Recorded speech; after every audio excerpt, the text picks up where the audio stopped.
논술 신용화 강사이고요. 오늘 그 전반적인 내용은 다 점검을 해드릴 거고, 혹시 좀 알고 계신가요? 수리 논술 전형에 대해서는 좀 어느 정도 기본적인 지식이 있으실까요? 아니면 자세하게 해드릴까요? 원하시는 거 말씀해 주시면 네, 뭐 자세하게 하도록 하겠습니다. 저는 지금 이제 대치동 미래탐구 하고요. 그다음에 영통이랑 이제 광주 에픽에서 현재 수업을 진행하고 있습니다. 일단은 지금 그 분위기로 봤을 때는 올해 사회탐구 런 학생들말로 사탐런이라고 하는데 이제 계속해서 사회탐구를 이제 지원하는 친구들이 아마 늘어날 것 같아요. 작년보다 제 예상.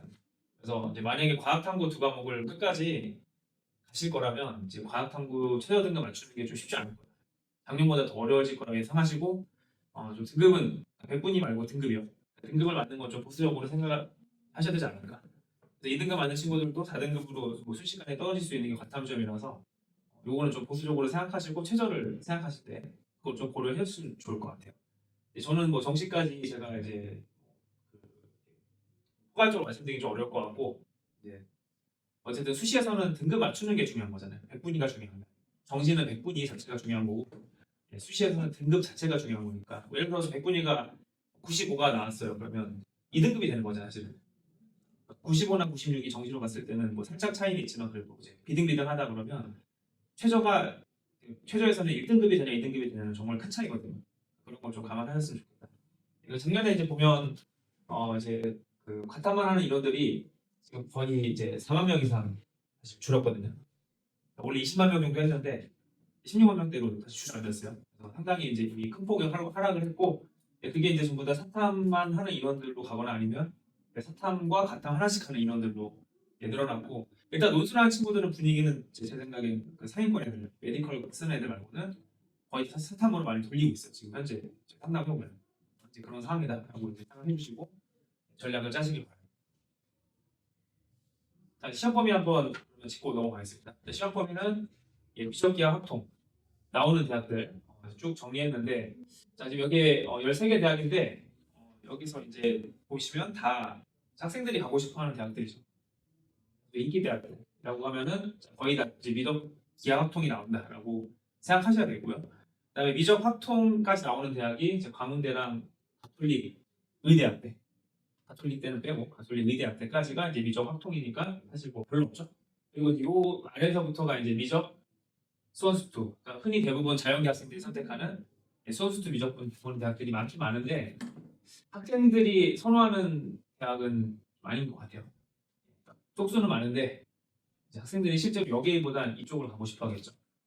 물론 이제 성균관대가 여기 이제 포함되어 있긴 하지만 성균관대는 좀 예외적인 케이스라 보고 어쨌든 저희가 미적기하 합통을 대비하지 않으면 어쨌든 논술로 가는 대학들이 한정될 수밖에 없다. 그냥 간단하게 말씀드리면 인서울 기준으로 미적기하 합통, 그러니까 기하 합통을 안 하면 숭실대 이하로 가신다고 생각하시면 될 것 같아요. 숙명여대, 숭실대 정도 라인부터 시작을 한다라고 생각하시고 전략을 짜셔야 될 것 같습니다. 자, 물론 이제 특정 의대, 뭐 경북대 의대나 자, 그런 의대 같은 경우는 아주대 의대, 인하대 의대 이런 경우들은 이제 미적만 해도 갈 수 있어요. 물론 의대를 노리면 조금 더 전략은 달라지거든요. 그래서 이제 어쨌든 좀 포괄적인 얘기를 드리면 미적기하 합통을 다 해야지만 상위권 대학을 갈 수 있다. 뭐 이렇게 정리해 주시면 좋을 것 같습니다. 자, 그리고 이제 올해 이제 중요한 변화들을 좀 한 번씩 짚어드리면 의학계열 논술 전형이 확대가 됐죠. 그래서 이제 한양대, 이화여대, 경북대, 그러니까 이제 한양대, 이화여대, 단국대는 올해 신설. 그러니까 이제 올해부터 처음 뽑는 거고 경북대는 원래 7명에서 15명으로 증원됐어요.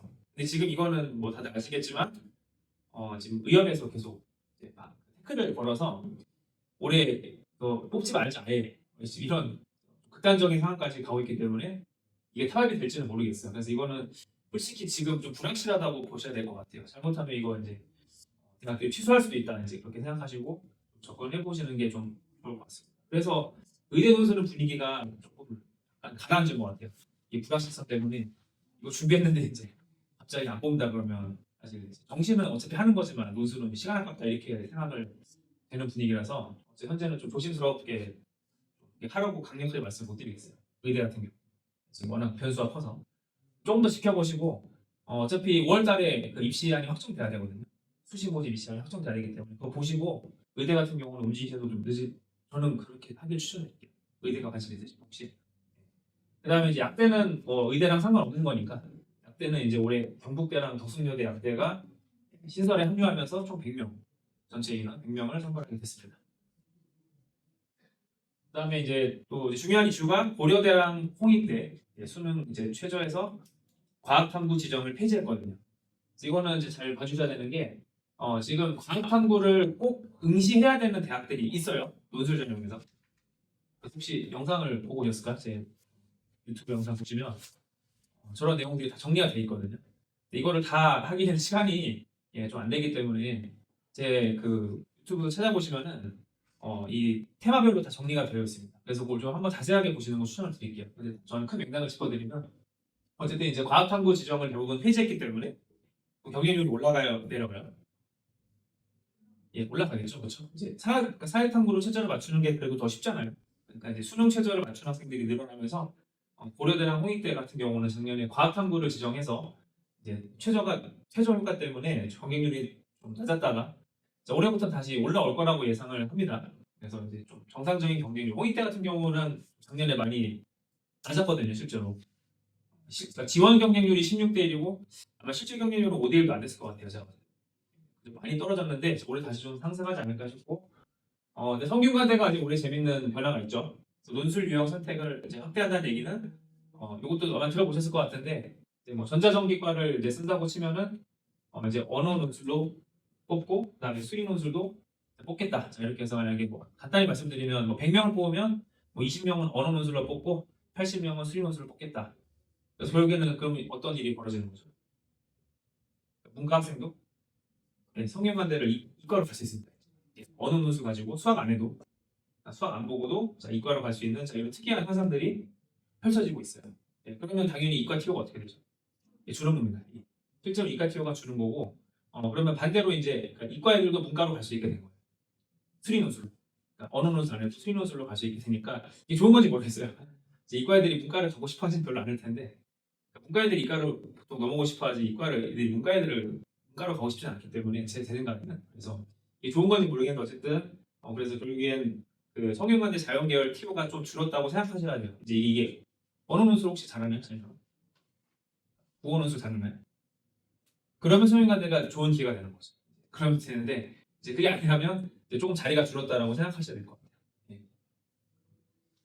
그럼 반대로 성균관대 문과를 또 쓰는 게 방법이 될 수도 있어요. 이제 성균관대를 수리 논술로 문과를 공략하는 것도 이제 하나의 공략 포인트가 될 수 있습니다. 왜냐면 제가 봤을 때 상위권 애들은 수학 잘하는 친구들이 굳이 문과를 쓸 것 같지 않거든요, 솔직히. 성균관대 문과를 수리 논술로 지원한다. 저는 좀 잘 상상이 안 되는데 이제 그런 것들이 어떤 좀 구멍이 왜냐면 이게 올해 첫 시행이잖아요. 첫 시행은 항상 구멍이 있거든요. 왜냐하면 대부분 이제 어떻게 움직일지 모르기 때문에 오히려 이런 첫 시행 작년에 이제 이거 재미를 본 게 건국대 KU 자유전공학부가 이 재미를 봤거든요.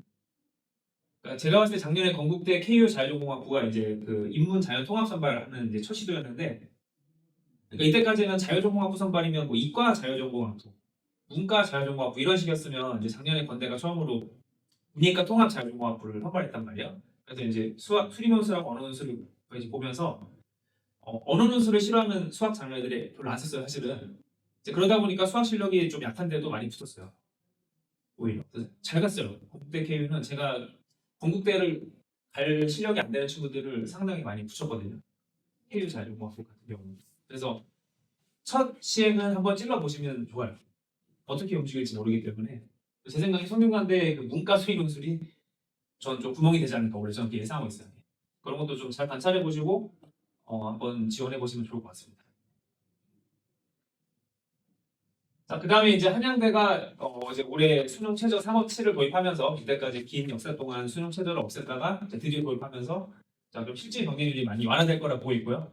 한양대는 기본 100대 1로 잡잖아요, 원래 수능 최저 없었으니까. 근데 이제 뭐 3학치를 도입하면 그래도 50대 1 정도 나오지 않을까 싶어요. 3학치이 높은 기준은 아니기 때문에 그래도 이제 반 정도는 효과가 이제 줄어드는 거니까. 자, 그리고 수능을 응시하지 않고 논술로만 이제 쓰는 코스가 있거든요. 서울시립대, 연세대, 한양대죠. 세 학교가 이제 보통 이제 대학생들이 수학을 잘하면서 그냥 이제 한번 수능 없이 쏘는 대학들. 이렇게 트라이앵글인데 이제 한양대가 여기 빠져나갔죠. 예, 그러면 이제 좀 반수생들이 연세대만 아마 시립대는 많이 안 노리고요. 연세대는 많이 노리거든요. 이런 친구들이 한양대를 이제 못 노리게 됐기 때문에 한양대가 조금 더 이제 각이 수월하지 않을까 이제 그 예상하고 있습니다. 예, 그리고 이제 인문 논술이 소양 있는 경우들은 한양대 그 인터칼리지나 상경 계열이 수기 논술이 강하거든요. 그래서 인문 논술이 있긴 하지만 수리 논술 시험이 어려운 학교이기 때문에 요 상경 계열과 인터칼리지가 이런 것들도 이제 언어가 조금 약해도 수학으로 커버가 돼요. 그래서 저런 것도 관심을 가지시고 한번 고려해 보시면 좋을 것 같아요. 자, 서강대가 이제 논술 반영 비율 100%가 되면서 이제 역시 지금 대부분 대학들이 거의 다 실질 내신 반영 비율이 거의 제로에 가까운 상태가 돼서 어차피 지금 중간고사 얼마 안 남았는데 고3들 같은 경우는 내신은 뭐 크게 신경 안 쓰셔도 논술 전형은 별로 상관이 없다 이렇게 정리하시면 될 것 같습니다. 그리고 이제 그 6등급 이하에서 가끔 주의해야 되는 대학교들이 있는데 그거는 크게 신경 안 쓰셔도 되고 나중에 원서 상담 해드릴 거거든요. 그거 받으실 때 혹시 6등급 이하면 주의해야 될 대학들을 짚어드릴 겁니다. 그거 안 쓰시면 되고. 그래서 뭐 특별하게 내신은 크게 신경 논술에서는 쓰시지 않으셔도 된다. 이렇게 정리해드릴 수 있고 그 다음에 이제 7번째로는 국민대랑 서울여대가 수리 논술을 올해 이제 신설합니다. 그래서 국민대가 2학력, 서울여대는 수능 최저가 없어서 이제 좀 인서울을 가고 싶은 여학생들의 좀 마지노선이 되지 않을까. 올해 서울여대가 더 역할을 하지 않을까 생각하고 있어요. 원래 성신여대였는데 수능 최저가 없으니까 여학생들이 좀 관심을 가질 것 같고 그 다음에 수능 최저 없는 대학들이 총 이렇게 쫙 정리되어 있는데 학생들이 지금으로서는 선호하는 대학들이 굳이 꼽자면은 연세대랑 서울시립대 정도일 것 같아요. 예, 그래서 나중에 이제 가면 뭐 단국대나 아주대도 관심을 갖겠지만 현재까지 뭐 여기일 것 같고 이제 이게 수능 최저 없는 대학들을 이제 많이 두려워들 하시는데 제가 봤을 때는 그 수능의 변동성이 큰 친구들 모의고사에서 3월, 6월, 9월 성적을 봤는데 왔다 갔다 하는 친구들이 있을 거예요 분명히. 그런 친구들은 반드시 수능 최저 없는 대학들을 써서 수능이 혹시 안 나왔을 때에 대한 보험책을 꼭 해주세요. 그러니까 제가 경험상 그 제일 많이 보는 게 뭐냐면 이하부 라인들에서 제일 많이 보는데 이하부가 건국대, 경희대, 동국대 이런 대학들이거든요. 근데 그 대학들에서 의외로 수능 체제를 많이 못 맞춰요.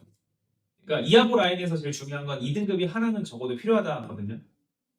그러니까 2등급이 하나라도 없으면 이제 이하부가 절대 안 되는 거예요. 근데 생각보다 수능에서 2등급 하나가 안 나오는 경우가 많이 발생해요. 그래서 이하부 라인을 믿고 쭉 다 썼다가 이제 수능 최저가 하나도 안 돼서 시험 6개를 다 날리는 경우들을 워낙 많이 봤기 때문에 그래서 이하부를 맞춘다고 해서 안심하지 마시고 좀 보수적으로 보시고 수능 최저 없는 대학들을 꼭 쓰셔라. 그러니까 3합 6, 3합 7인 뭐 서강대, 중앙대, 한양대 정도를 맞출 수 있다고 하는 친구들은 이합을 맞출 거고요.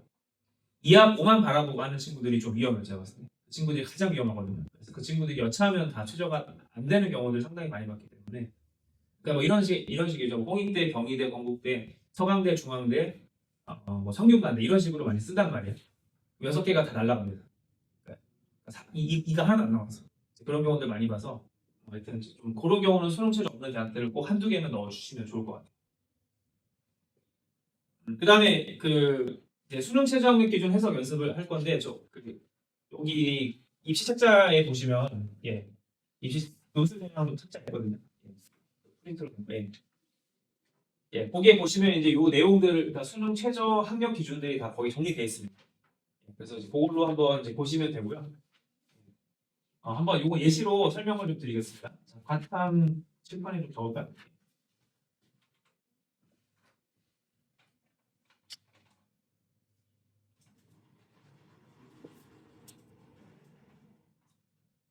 여기 보이시죠? 과탐 두 과목 평균 반영이니까 예를 들어서 생명과학이랑 지구과학을 이제 학생이 선택했다고 치면은 과탐이 이제 생명이 2등급, 지구과학 3등급이다. 그러면 평균은 몇 등급이죠? 네, 2.5등급이죠, 맞죠? 예, 그럼 1번 정답은 2.5등급입니다. 객관식으로 할게요.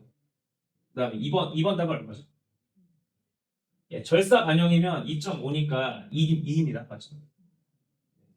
한번 그래서 수점 아래를 버린다는 얘기입니다. 그래서 그러니까 이제 과탐을 그럼 얘는 2등급으로 쳐주겠다 이런 얘기입니다. 요 학교는 2.5등급으로 더하겠다. 그냥 그대로 더하시면 돼요. 괜찮으세요? 이해가 안 되시면 중간에 손을 쓰세요. 학생들이 제일 잘하는 게 이해 안 되는데 아는 척하는 거거든요. 학생들이 제일 잘하는 거. 예, 그러니까 막 저는 분명 이해됐니라고 눈빛을 보내도 이해됐다고 꼭 끄덕이는 사실 이해 못하고 있는 거예요. 어머니들 그러지 마시고. 그 다음에 두 과목 평균 반올림 반영은 얼마죠 그럼? 예, 3입니다. 3. 예. 경북대 의대가 유일하게 저걸 하고 있습니다.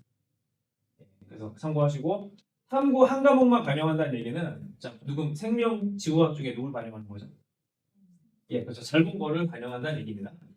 그렇게 이해하시면 됩니다. 영상 지금 촬영하고 있으니까 혹시 나중에 이해 안 되시면 한번 돌려보세요. 그래서 한번 다시 보시고 자 탐구 두 과목을 독립된 과목으로 간주하는 학교들이 성균관대랑 연세대, 미래, 의대가 있습니다. 자 그럼 얘네들은 이제 생명과 지구과학을 독립된 과목으로 본다 이 뜻입니다. 그러면 어떤 차이가 발생하냐면 중앙대 같은 경우는 탐구를 한 과목만 반영하고요. 비슷한 둘 다 3학 6이거든요. 그러면 성균관대는 탐구 과목을 독립된 과목으로 반영합니다. 자 그러면 중앙대가 3합 6을 맞추기 쉽나요? 성균관대가 3합 6을 맞추기 쉽나요? 둘 다 똑같이 3합 6이에요. 근데 그 성균관대는 탐구 과목을 독립된 과목으로 봐준다는 얘기. 그러니까 이제 성균관대 같은 경우는 과목이 그러면 국수, 영에서 생, 지하면 성균관대는 총 몇 과목이 되는 거죠? 성균관대는 5과목이 되는 거죠. 이해되시죠? 그럼 이 5과목 중에 3과목 합 6을 맞추면 되는 거고 중앙대는 자 아무리 내가 생명 지구과 1등급 맞아도 이제 둘 중에 잘 본 거니까 그냥 뭐 둘 다 1등급이면 하나만 반영하겠다. 그럼 실제로는 몇 과목이죠? 예, 중앙대는 4과목입니다. 4과목 중에서 3과목 6등급을 맞춰야 된다.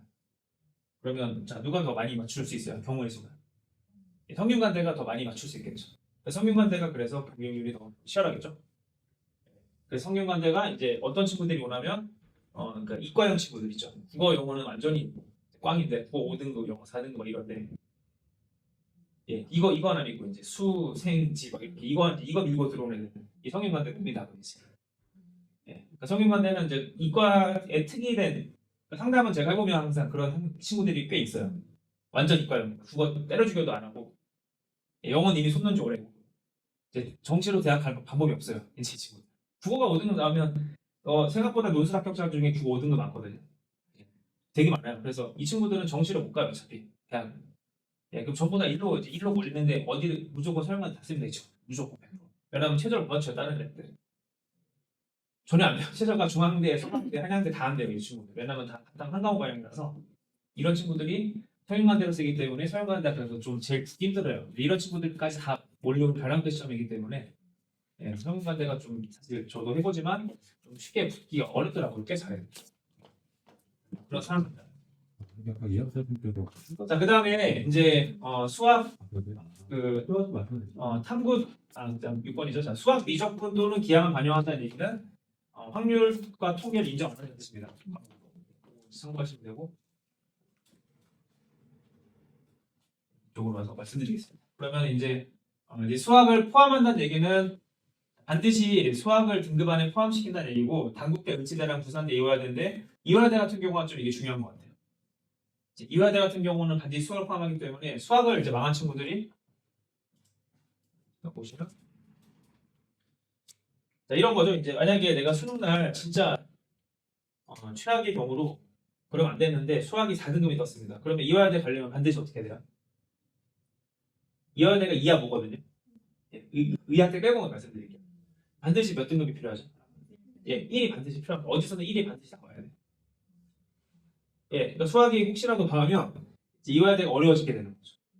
그렇죠? 이해되시죠? 그러니까 수학이 혹시 망해서 자 그러면 내가 아무리 다른 걸 이런 식이 나와도 그러면 뭐 그냥 선방한 것 같은데 이화여대가 탈락이 됩니다. 이렇게. 그러니까 그런 식의 허들이 있어요. 그래서 뭐 이화여대 학생들이 수학의 4등급을 많이 맞지는 않겠지만 그래도 이게 그런 학생들을 떨어뜨리는 효과를 주기 때문에 그러면 경쟁률이 좀 낮아지겠죠. 다른 대학. 거기랑 대비해서 보는 대학이 건국대인데 건국대는 그냥 이하보거든요. 그래서 한 과목 반영 이하보기 때문에 건국대는 통과죠. 이 경우는 그러니까 건국대는 통과하고 이화여대 떨어지는 겁니다. 같은 이하보지만 같은 이하보가 아닌 거예요. 그러니까 보기랑 이하보라고 해서 똑같은 이하보가 아니니까 어차피 뭐 건대 이화여대는 여학생밖에 못 쓰니까 상관없는데 이화여대를 적극적으로 공략해보는 게 도움이 되겠죠. 요즘엔 건국대가 더 듣기 어려워요. 이화여대보다. 네, 학생들 보내보면 네, 어머니 시대랑 많이 달라져가지고 요즘에 여자학생들이 여대를 잘 안 가려고 그래서 전반적으로 추세는. 예. 건대가 더 붙기 힘든 것 같아요. 그쪽으로. 이대가 거의 잘 붙고. 예, 그 다음에 이제 수학 또는 과탐을 반드시 포함한다도 동국대가 이제 이런 허들이 있습니다. 그래서 역시 여기도 이하 보니까 이거는 수학이랑 과탐이 이제 망한 경우에 떨어지는 거예요. 똑같은 논리. 예. 그리고 이제 중앙대가 이제 좋은 점이 하나가 영어 2등급을 1등급으로 간주한다. 예. 그래서 영어 2등급을 반드시 맞춰야 된다. 근데 생각보다 프리논스나 친구들은 영어를 많이 좀 못하는 것 같아요. 오히려 평균보다 더 떨어져요. 제가 봤을 때 확실히. 그러니까 수학에 좀 재능이 조금 그래도 상대적으로 있다고 생각하다 보니까 그러니까 언어 공부를 잘 안 하려고 해요, 학생들이. 그래서 결국에는 이 어떤 현상이 일어나면 계속 영어 공부를 미뤄요. 6월 보고 봐도 뭐 또 9월에 하면 되지라고 하다가 또 안 하다가 9월 보고 또 수능까지 해야지 하고 또 미루다가 수능까지 거의 안 하는 것 같아요. 열심히. 대부분 있습니다. 그래서 혹시라도 영어 공부를 지금 손 놓고 있으면 빨리 영어를 시켜주셔야 돼요. 제가 봤을 때 영어를 손 놓고 있으면 계속 안 할 거예요. 왜냐하면 당장 영어를 잘 보는 게 지금 별로 자기 어떤 성적 상승에 있어서 큰 어떤 메리트를 느끼지 못할 거거든요. 그러니까 뭐 이런 거죠. 영어를 내가 3이 나왔는데 2가 나왔어. 그럼 애들이 기뻐할까요? 크게 기뻐하지는 않는 것 같아요. 그냥 한 등급 올랐네 정도의 느낌이지. 이건 다르죠. 그러니까 수학이 3에서 2로 오른 그 성취감과 영어가 3에서 2로 성취감은 좀 완전 다른 것 같아요. 그래서 그러다 보니까 자학생들이 영어 공부를 비중을 줄이고 논술을 더 많이 한다거나 예를 들어서 아니면은 뭐 수능 다른 과목들 공부를 더 많이 한다거나 이런 식으로 나오다 보니까 그리고 영어가 발목을 잡아서 특히 상업대학들, 그러니까 세계 영역 합 반영하는 대학들에서 영어가 결국 발목을 잡게 되거든요. 아까 이제 이 말씀은 국어를 보통 많이 망하니까 수능에서 대부분 학생이 국어를 많이 망해요. 1교시를 많이 망하다 보니까 또 영어가 이걸 받쳐줘야 되는데 영어가 안 돼 있으니까 영어가 이걸 받쳐주지 못하는 거예요. 등급이. 그러니까 영어를 꼭 제가 봤을 때는 영어 2등급 해야 되거든요. 이 정도 그 괜찮은 대학들을 가려면 영어 80점 맞아야 되는 건 당연한 건데도 글쎄요. 이번에 그 제 지인 딸도 성균관대를 갔는데 정시로 갔거든요. 영어가 3이 나왔어요. 정시에서. 이게 그 친구가 어렸을 때 영어 되게 잘하는 친구였거든요. 오랫동안 안 지이는데 영어를 잘했는데도 수능 영어를 놔버리면 그 성적 확 떨어져요. 그렇게. 이런 생활 영어 아니기 때문에. 그래서 좀 어이가 없었어요. 수학은 또 100분이 98 나왔는데 재수했어요. 재수해서 영어 3등급 찍었어요. 영어를 안 하더라고요. 재수할 때도 영어를 안 해요. 희한해요. 예. 나중에 하면 되죠. 그래서 상담에도 꼭 영어를 미리 좀 초반부터 해라. 나중에 하면 절대 안 할 거다라고 그렇게 얘기를 해도 말이 안 들어 이과들이. 간탐하고 수학하고 특히 교수생도 그래요. 제가 보니까. 그러니까 영어 지금 안 하고 있으면 제가 봤을 때 계속 안 할 겁니다. 꼭 영어를 시켜주세요. 조금이 일주일에 뭐 2-3시간이라도 꼭 시켜주시는 게 저는 맞다고 봅니다. 이런 잔소리 하면 안 되는데 계획했던 잔소리라서 넘어가겠습니다. 그 다음에 이거는 이제 역시 유튜브에 다 있는 건데 그래도 한번 보시면 이거는 올해 정말 중요하다고 저는 생각해요. 왜냐하면 이제 많은 학생들이 사탐 이제 런을 하고 있는 상태에서 자, 이제 과탐이 수능 최저에 포함되는 대학들이 이제 몇 개 안 남았어요. 이제 44개 대학 중에서 지금 10개 대학밖에 안 남았어요. 이 대학들은 이제 탐구를 반영할 때 반드시 과탐을 반영한다. 과탐 반드시 반영한다. 이제 대부분 좀 어떤 대학들이 많이 보이죠? 딱 보면 어떤 대학들이 많이 보이세요? 역시 의학대 라인들이 역시 많이 보이죠. 그래서 역시 의대학대답게 이제 과탐들을 반영하는데 여기 보시면 여기 이렇게 제가 표시해놓은 대학들이 있습니다. 여기 4개 대학 보이세요? 네, 가톨릭대 의대학대, 그 다음에 경북대 모바일공학전공, 그 다음에 고려대 세종대학대, 그 다음에 부산대 한의학전문대학원, 자연계. 자, 요 4개 대학들은 과학탐구를 반드시 필수 응시해야 됩니다. 과학탐구를 내가 최저로 쓰지 않더라도 예를 들어서 이제 이게 무슨 말씀이냐면은 가톨릭 그 의대를 설명을 예를 드릴게요. 그래서 가톨릭 의대가 최저 혹시 약대도 드릴까요? 가톨릭 약대가 최저 혹시 얼마인지 아세요? 가톨릭 약대 논술에서 3학 5거든요. 3학 5. 설명을 드릴게요. 3학 5면은 그러니까 이렇게 가도 됩니다. 그러니까 예를 들어서 내가 국어 2등급, 수학 1등급, 영어 2등급, 3학 5 맞죠? 그럼 생명지구학 혹시 그날 망했어요. 3학 5가 되니까 가톨릭 약대는 되는 거 맞죠? 그러니까 과탐으로 맞출 필요는 없지만 이 뜻입니다. 과탐을 맞출 필요 없지만 과학 탐구를 반드시 응시해야 된다는 얘기. 그럼 반대로 내가 이제 이렇게 이걸 바꿔볼게요. 내가 이제 이거를 뭐 사문이랑 정법이라고 그럴까요? 그러면은 이렇게 되면 사마모가 되죠. 근데 가톨릭대 약대는 돼요, 안 돼요? 안 됩니다. 그러니까 과탐을 이제 응시를 안 했기 때문에 의미가 없다는 얘기예요. 그러니까 과탐을 수능 최저로 쓰지 않더라도 과탐을 무조건 응시해야 됩니다. 이게 이제 제한 조건이기 때문에 이런 대학들은 올해 그러면 굉장히 좋은 기회가 되겠다. 그러니까 사회탐구를 한 과목이라 응시한 친구들은 아예 지원이 안 되기 때문에 저는 아주 좋은 기회라 보고 저는 이제 정말로 좋은 기회는 고려대 세용 약대라고 저는 생각하거든요. 5명 뽑는데 혹시 약대 받으신 무조건 올해 저기 쓰셔야 돼요. 약대 관심 있으신 분. 과탐 필수 응시 조건 때문에 올해 경쟁률 많이 하락할 거라고 저는 예상하고 있어요. 예, 과탐 원, 사탐 원도 생각보다 상당히 많기 때문에 그러니까 의대 쓰는 친구들이 지금 이제 대부분 다 과탐 2개 할 거고요. 그렇죠? 예, 약대 쓰는 친구들은 또 생각보다 사탐을 이제 거는 경우도 있기 때문에 저는 이제 이 조합을 생각한다면 고려대 세용 약대가 가장 여기서 이득을 보지 않을까. 경쟁률이 하락한다는 얘기예요. 그거 좀 참고해 주시고 부산대는 뭐 지역자라서 혹시 부산 분 계실까요? 부산, 울산, 경남 없으세요? 네, 그럼 넘어가겠습니다. 네. 그리고 이제 이거는 이제 약간 수한 얘기인데 경북대 모바일 공학 전공이라는 게 있어요. 혹시 들어보셨을까요? 경북대 모바일 공학 전공 들어보셨나요? 예. 저기가 저 학과가 삼성전자 채용 학과입니다. 삼성전자 무조건 100% 채용됩니다. 학점만 유지하면. 그러면 저 학과가 특징이 뭐냐면 이제 2개 영역 합 3이거든요. 그리고 과학탐구 2개를 필수 응시합니다. 그리고 2개 영역 합 3인데 수학이랑 과학만 반영해요. 수능 체제를 맞출 때 국어랑 영어는 반영하지 않습니다. 그러면 정말로 이과형애들 있죠. 그러니까 국어, 영어는 진짜 안 되는데 정시로 도저히 갈 길이 없다. 근데 삼성전자를 갖고 가야겠다. 여기를 보내면 됩니다. 혹시 뭐 희망하시는 분 없으세요? 없으세요? 삼성전자 요즘에 스카이라고 삼성전자 요즘 못 갑니다. 아시죠? 취직이 안 돼서 저희 후배들도 보면 제가 고대 나왔는데 고대 전자장이 나왔고 삼성전자 요즘에 못 들어가요. 그래서 저런 걸 노려 보시는 게 뭐 경북대를 아이들이 좋아하지 않겠지만 취직이 보장된 학과들이 있습니다. 자, 그리고 이제 뭐 재미있는 학과를 좀 말씀드리면 과천대 클라우드공학과라고 있어요. 저기도 카카오 계약 채용 학과죠. 저기는 과학탐구 필수 응시는 아니고요. 과학탐구 2과목 평균을 반영한다는 얘기입니다. 그러니까 그 별표를 안 친 대학들은 이 별표가 안 친 대학들은 사회탐구를 응시해도 돼요. 사회탐구를 응시해도 되는데 이제 탐구 영역을 넣을 거면 과학탐구를 넣어야 된다 이 뜻입니다. 그러면 과학탐구를 안 넣고 사회탐구로 보고 다른 영역 그러니까 국영수를 맞춰도 되는 거죠. 그러니까 이렇게 말하면 잘 와닿지 않을 예를 들어서 하나 설명해 볼까요? 예를 들어서 국민대가 좀 약간 뜬금이 없으니까 국민대가 지금 2학 6이거든요. 수능 최저가 이해가 잘 안 되시면 말씀을 좀 해주세요.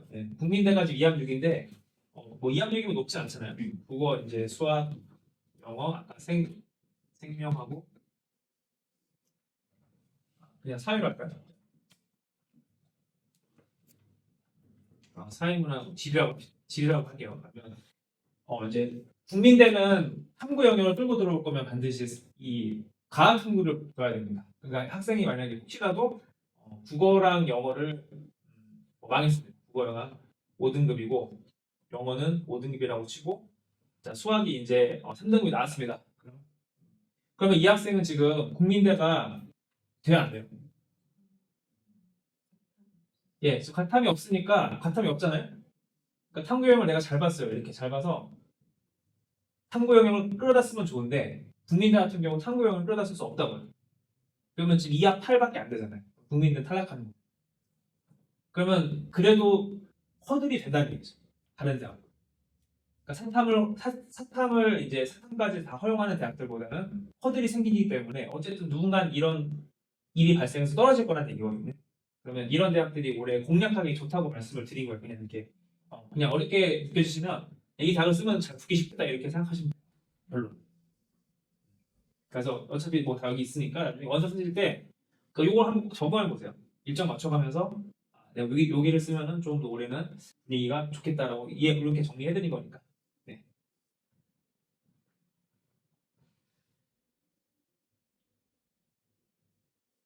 그럼 반대로 이제 만약에 과탐을 하기 싫다. 그래서 어떻게든 이제 사탐을 선택해서 지금 가는 상황이다라고 하는 친구들은 자, 요 대학들 공략하시면 좋을 것 같아요. 그러니까 사탐을 보면서 수리 논술로 공략하기 좋은 11개 대학을 선별했고 자 이거는 이제 제 주관적 의견입니다. 오랫동안 학생들을 지도했을 때 그래도 그나마 좀 합격률이 높은 대학들 한번 쭉 뽑아봤고요. 고려대 같은 경우는 수능 최저가 매우 높아요. 428이라서 여전히 작년처럼 이제 과탐 필수 응시 조건은 걸지 않았지만 저 조건 482라는 조건은 굉장히 어려운 조건이었어요 학생들한테 사탐을 본다 하더라도 그래서 여전히 고려대는 수능 최저 효과가 상당히 클 거다. 이제 고려대는 여전히 좋은 기회고 고려대는 이런 학생들이 좋을 것 같아요. 수능이 안정돼 있으면서 좀 그러니까 논술 공부에 많이 투자하고 싶지 않은데 정시를 노리면서 뭔가 좀 옵션으로 논술을 하고 싶은 친구들. 왜냐하면 최저가 안 되면 의미가 없기 때문에 저건 정시 성적이 좋아야 되거든요. 그건 확실하거든요. 그럼 저런 경우들은 고려대가 작년에 기하 확통을 다 냈거든요. 그래서 이제 그러니까 논술 공부를 하실 때 오히려 기하 확통에 대한 대비를 조금씩 해주시면 좋을 것 같아요. 차라리 오히려 수원수투 미적보다는 만약에 논술을 하는 게 부담스러우시다면은 기하 확통에 포커스를 맞춰서 그 수능에서 커버가 되지 않는 나머지 부분들 있잖아요. 대부분 미적하시잖아요. 그러면 수원수투 미적은 수능에서 하고 있으니까 수능에서 커버되지 않는 기하 활동을 따로 좀 별도로 공부하면서 좀 최소한의 시간 투자를 통해서 노릴 수 있는 고려대라고 좀 보고. 자, 그 다음부터는 수능 최저 효과가 큰 대학이 중앙대이거든요. 중앙대도 3함정을 맞추면 보통 경쟁률이 한 3분의 1은 떨어져요. 그러니까 처음에는 50대 1이면 나중에 한 15대 1 정도 떨어지거든요. 중앙대도 그런 효과가 크고. 그다음에 이제 미적계약통 전범위죠. 사실 여기 대학들 보시면 이제 미적계약통 전범위가 좀 많긴 한데 그다음에 경희대 같은 경우는 수원캠 제가 빨간색으로 써놨습니다. 예, 수원 캠퍼스 영통에 있죠. 그래서 이제 같은 경희대지만 서울에 있냐 아니면 수원에 있냐 물론 이제 분교는 아니지만 역시 위치는 중요합니다. 요즘 학생들한테. 그래서 요즘의 현상은 건국대 제가 여기 없죠. 건국대 없는 거 보이세요? 그러니까 공략하기 좋은 대학이라는 건 붙기 쉽다는 걸 상대적으로 건국대는 요즘 붙기 어려워요. 작년에도 추합이 거의 안 돌더라고요. 경희대는 그래도 좀 도는데 건국대는 일단 건국대에서 빠져나갈 대학들이 많지 않아요. 생각보다. 예, 건국대에서 빠져나갈 대학들이 윗대학으로 보면 이제 서강대나 중앙대나 이제 한양대 정도인데 그 대학들 자체가 예비가 많이 도는 학교들이 아니거든요. 예, 그렇다고 중앙대에 쓰는 애들이 연세대를 많이 두냐 그것도 아니거든요. 그렇게 안 맞물려 있거든요. 그래서 건국대랑 경희대 수원캠을 놓고 봤을 때 학생들이 어디를 더 좋아하죠? 건대를 훨씬 좋아합니다. 요즘. 예, 건대가 훨씬 위치가 좋기 때문에 아이들이 수원에 내려가는 건 별로 원하지 않아요. 그래서 건국대가 좀 더 어렵다고 보시면 될 것 같아요. 상대적으로. 그래서 이제 상관없이 위치가 상관없다면 경희대 수원캠을 쓰는 게 유리한 건 확실합니다. 이따가 제가 실제 경쟁률도 한번 보여드릴게요. 어떻게 박살나는지. 건국대는 실제 경쟁률이 되게 높아요. 경희대는 박살납니다. 일단 한번 보여드릴게요. 동국대도 역시 실제 경쟁률이 박살나는 학교 중에 하나입니다. 왜 그러죠? 동국대도 2하고만 통과해도 경쟁률이 거의 10대 1 전부 다 2하고요. 낮은 과들은 5대 1까지 떨어져요. 자, 왜 그럴까요? 예, 동국대랑 같은 시간대에 누가 있죠? 경희대 그리고 성균관대가 있습니다. 그래서 동국대보다 좋은 대학들이 같이 맞물려 있기 때문에 당연히 학생들은 어디 가고 싶어요? 예, 좋은 데 가고 싶죠, 그렇죠? 그러니까 동국대는 항상 무조건 박사예요. 동국대 같은 경우가 이제 오히려 좀 붙지 못할 것 같은 애들이 많이 붙어가는 게 동국대입니다. 그 논술은 이제 수능과 다른 게 뭐냐면 정시랑 논술의 가장 큰 차이점이 뭐라고 생각하세요? 전형이라는 입장에서 뭐 내용 말고 그러니까 정시 지원과 논술 전형 지원의 가장 큰 중요한 차이점이 하나 있습니다. 뭘 것 같아서 제가 생각하는 건 이거거든요. 그러니까 정시는 온라인 접수고요. 논술도 온라인 접수지 않는 게 아니고 논술은 시험 보러 가야 되잖아요. 시험장에 내 몸을 가야 되는 거고 정시는 그냥 온라인 접수하면 끝나는 거잖아요.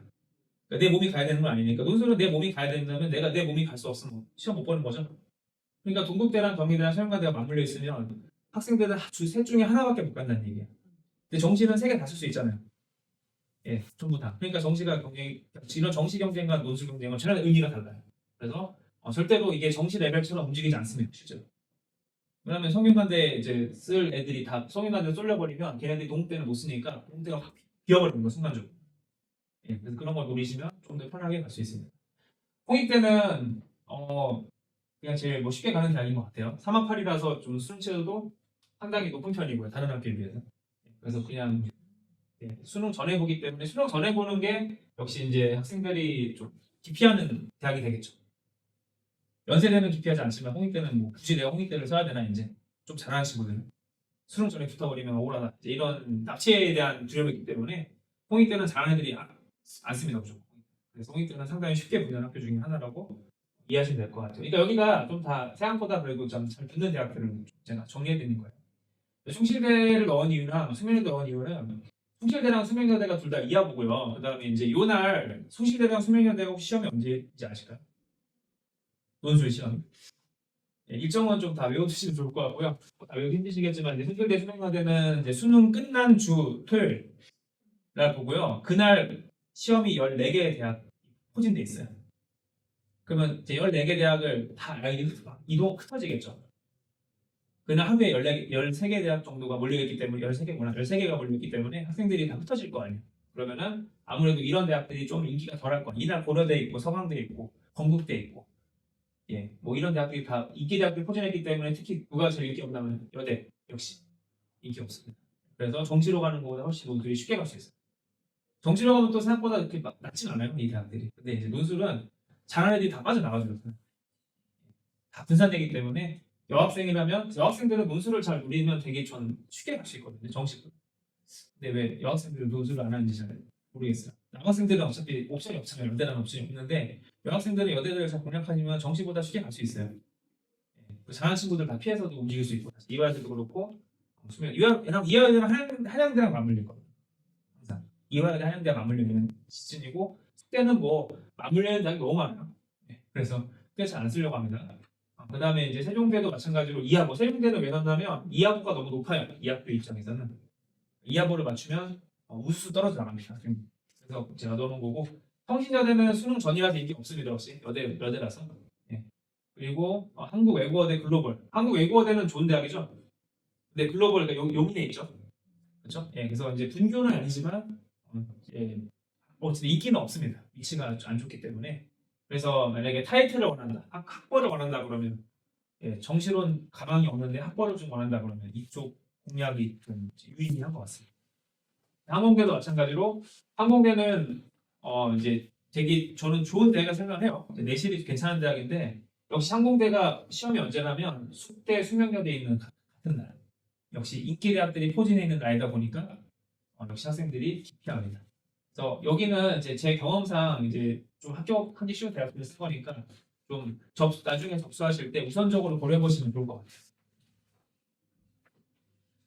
그 다음에 요의 대학들은 내신 수능 없이 그러니까 내신도 거의 반영이 안 되고 수능 최저가 없는 대학들입니다. 그래서 내신도 망했고 수능도 답이 없다. 그러면 여기는 꼭 한번 써보셔야 돼요. 그래서 수리 논술만 가지고 뚫을 수 있는 대학들이고 여기서 내신 그 주요 등급 구간을 써놨고요. 그래서 이제 뭐 내신 7등급은 0.6점 감점이다. 그러면 사실 감점이 없다고 생각하시면 돼요. 그렇죠? 100점 중에 0.6점 감점이 된다. 7등급이면 사실 거의 내신 거의 꼴찌거든요. 그런 친구들도 그냥 받아주겠다. 이런 뜻입니다. 그래서 제가 여기 표시한 등급들은 요 등급 정도까지는 써도 된다. 이렇게 이해하시면 될 것 같아요. 그러니까 6등급까지는 거의 괜찮습니다.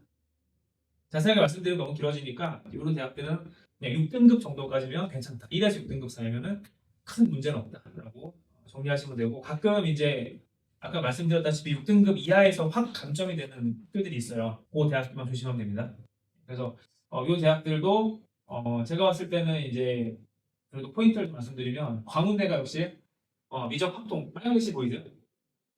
빨간 글씨가 좀 포인트인데 확통이 들어가는 대학교가 또 상위권 대학인데 광운대가 좀 역시 뜬금없죠. 이 레벨에서는 좀 범위가 약간 뜬금없어요.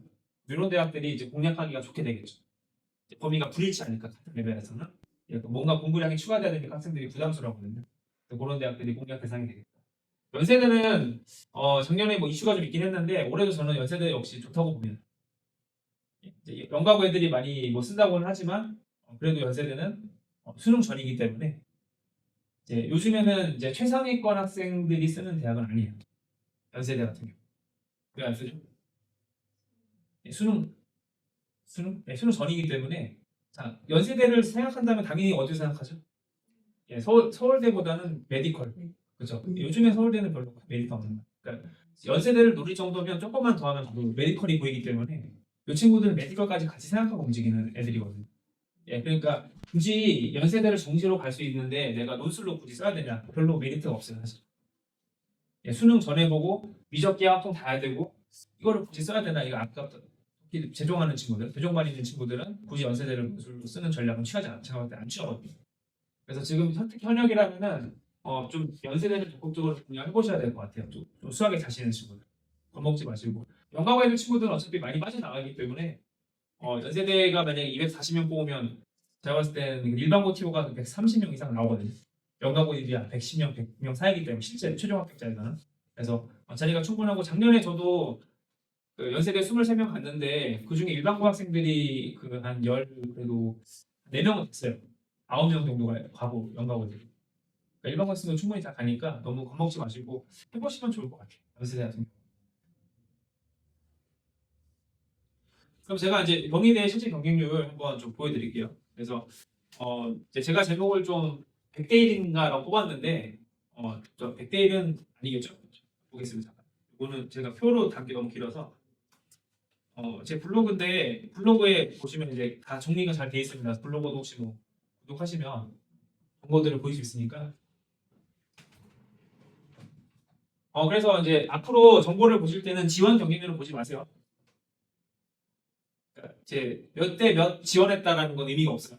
그렇죠? 이거는 이제 실제 경쟁률은 뭐냐면 이제 수능 최저를 통과한 친구들. 이 경쟁이 중요한 거잖아요.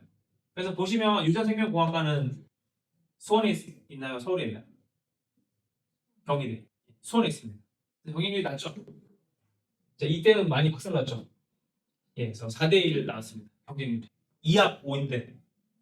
그러니까 수능 최저 통과 애들이 많지 않죠. 그리고 이제 몰린 거죠. 보시면 이제 몰린 거예요, 애들이. 오, 4대 1이다. 좋네 하고 이제 몰립니다. 그러니까 이게 전년도를 보고 몰리기 때문에 그거는 전략이 될 수 없다고 봐요.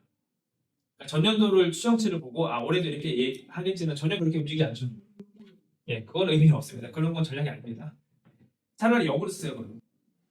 그렇게 하실 거죠. 그래서 지금 보시면 경쟁률이 어떻게 그냥 숫자를 보실게요. 그래서 어떤 느낌이 드세요? 예, 거의 다 한 자릿수죠. 얘네들이 실제 접수할 때 다 30대 넘어가요. 접수할 때는 40대도 많이 넘어가는데 거의 다 떨어집니다. 이하보에서. 그러니까 이제 제가 봤을 때는 정말로 터무니없는 애들이 많이 쓰는 거죠. 이하보도 안 되는데 경희대를 지금 쓰고 있다는 거잖아요. 그러니까 전부 다 올 3인데 정시로 오면 택도 없는 애들이 지금 그냥 막 쓰는 겁니다. 논술적으로. 그래서 지금 이제 약간 재밌었던 게 응용학과가 좀 많이 튀었죠. 예, 그러니까 이런 거 보고 저희들이 전략 쓴다고 이제 몰리는 겁니다. 물리는 거죠. 잘못 전략을 짜서. 그래서 보시면 쭉 보시면 아시겠지만 별로 높지 않아요. 그래서 이제 약간 물리학과 이런 거 왜 높냐, 한양학과 이런 거 왜 이렇게 조금 높죠, 다른 학과보다? 물리학과가 되게 좋은 학과는 아닌 것 같은데, 그렇죠? 왜 그럴까요? 한양학과도 경희대라서 그런가? 이제 그런 생각도 하실 수 있겠지만, 사실 화공이 낫죠. 화학공학이 더 취직도 잘 되고 훨씬 좋은 과라고 생각하시잖아요. 근데 왜 그렇죠? 예, 맞습니다. 두 학과는 서울에 있습니다. 물리학랑 한양은 서울에 있는 학과들이고 이제 화공은 수원 캠퍼스입니다.